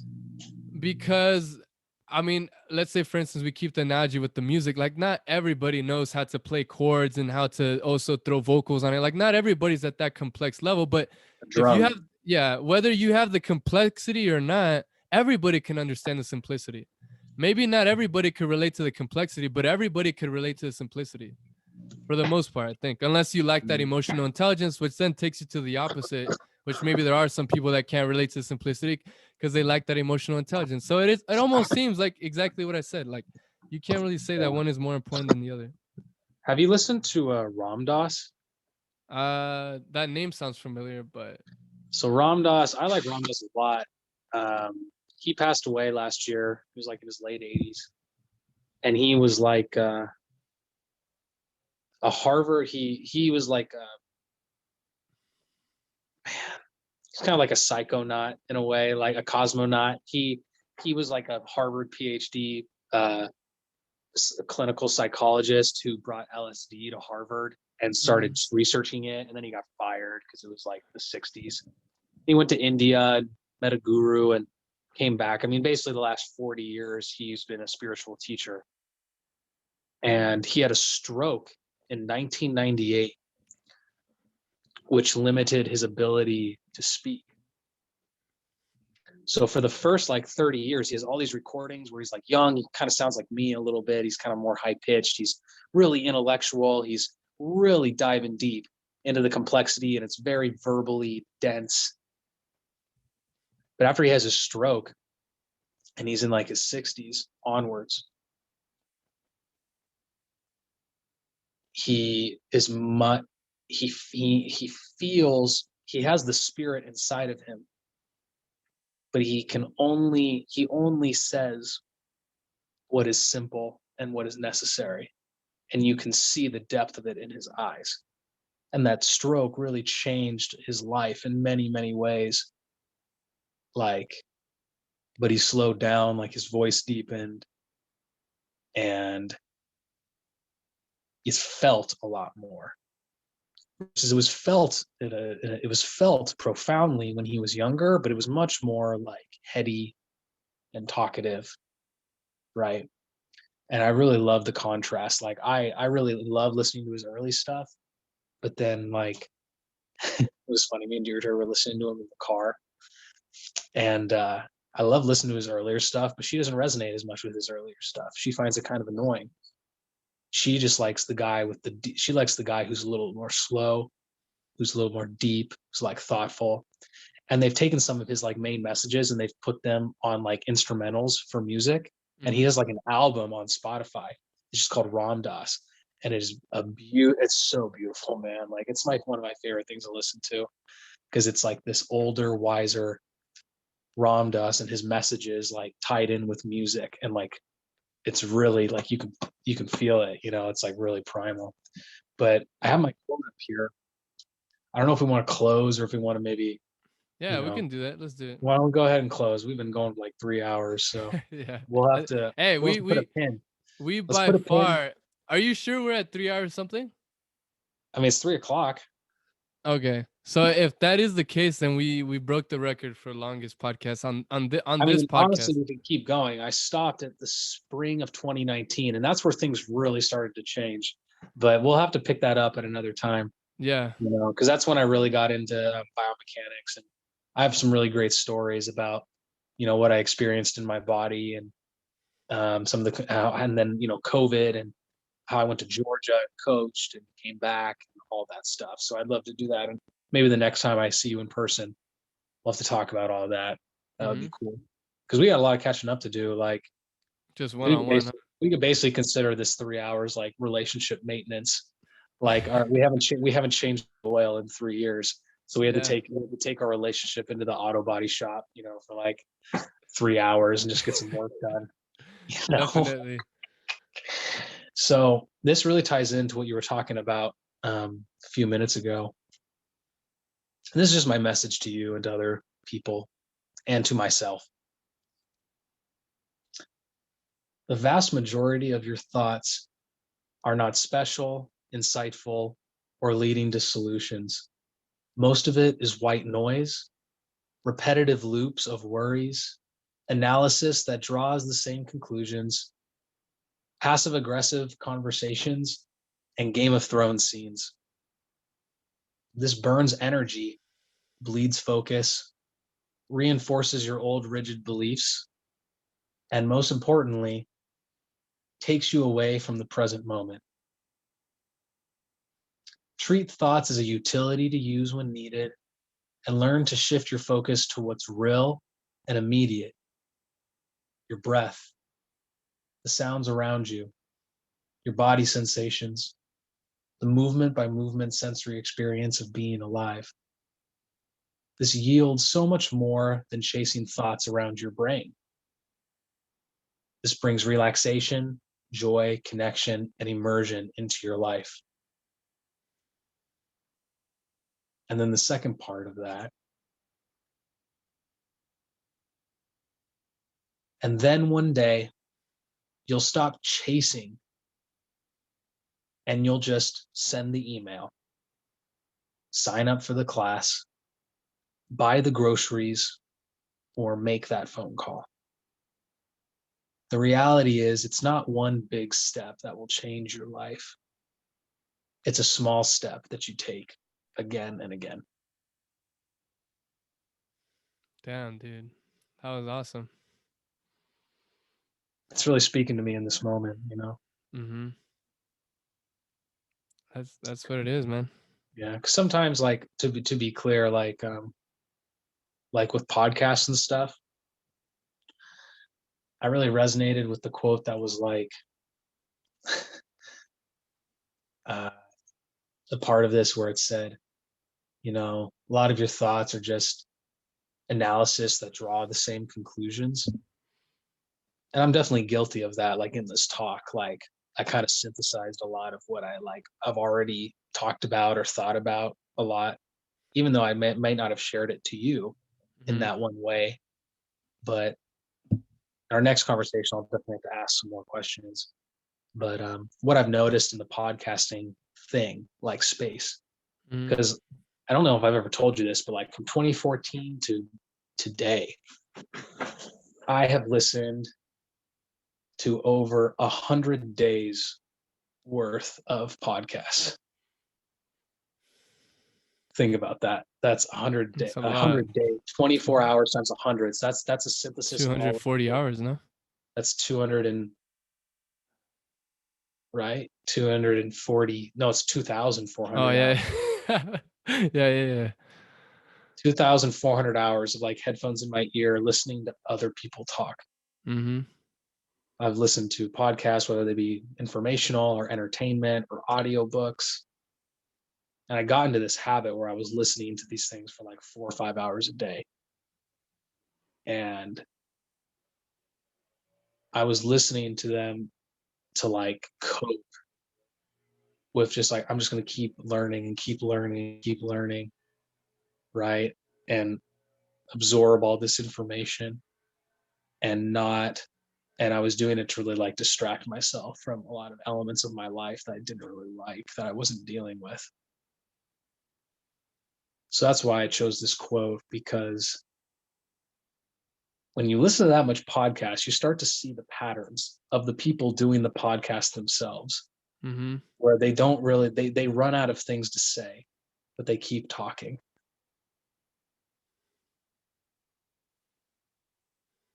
And I kind of want to avoid that.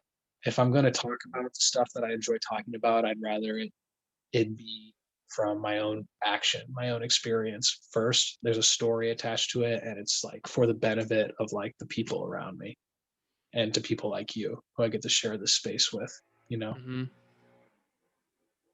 I've had to go way back and forth, back and forth, back and forth, whether or not I would create kind of a content machine and go on the, you know, I've countless times I've thought about like really getting serious on social media or starting a podcast or whatever. But then this quote really comes up for me, and it's like, you know, treat your thoughts as a utility to use when needed, and learn to shift your focus to what's real and immediate. And a lot of times I haven't been living in what's real and immediate because I've been listening to too many podcasts. So You kind of feel like you need to just kind of allow yourself to marinate with yourself, yeah, kind of thing. I mean, at some point you just need to go. You need to go out and do. Mm-hmm. You know? But I appreciate having this time with you to just share, and I'm sure there'll be a lot of like provoke. Like we'll sit on this for a while. Then the next time I see you, we can like do some stuff, and Mm-hmm. like maybe I'll have some questions for you. You'll have some questions for me. But then we'll just like we'll just be, you know, we'll just keep going Mm-hmm. and do it together, you know. So And you're gonna be well, actually we could just end it here, and then I'll and then we could continue talking a little bit more once I finish the recording. Is that cool? after the show, yes, sir. All right. Everybody listening, well, if you've listened all the way, then You made it this far. If you made it this far, good job. Good job. Yeah, no, I mean, I honestly, I'm never gonna know if anybody listens all the way through. But if you did get to this point, you are listening to me. I just want to say thank you, because your attention is valuable, and I hope that between the two of us, we were able to maybe plant a little seed that maybe could blossom today, or maybe it blossoms a day from now, or a week, or a month, or maybe 5, 6, 7 years. Because I truly think that, our brain, we store everything as memory. Maybe it doesn't have an effect now, but it could in the future. So I hope that can be the case for you, whoever may be listening. I just want to say I love you, and I hope you're enjoying your moment whenever you might be right now listening to this. Paul, I just want to say thank you so much for giving me, a few hours of your time, which is, as I just mentioned to the listener, same thing for you. You're dedicating your time right now. And so I appreciate you. And Thank you. Well, on to the next one. It was a pleasure. Thank you. Thank you, Paul.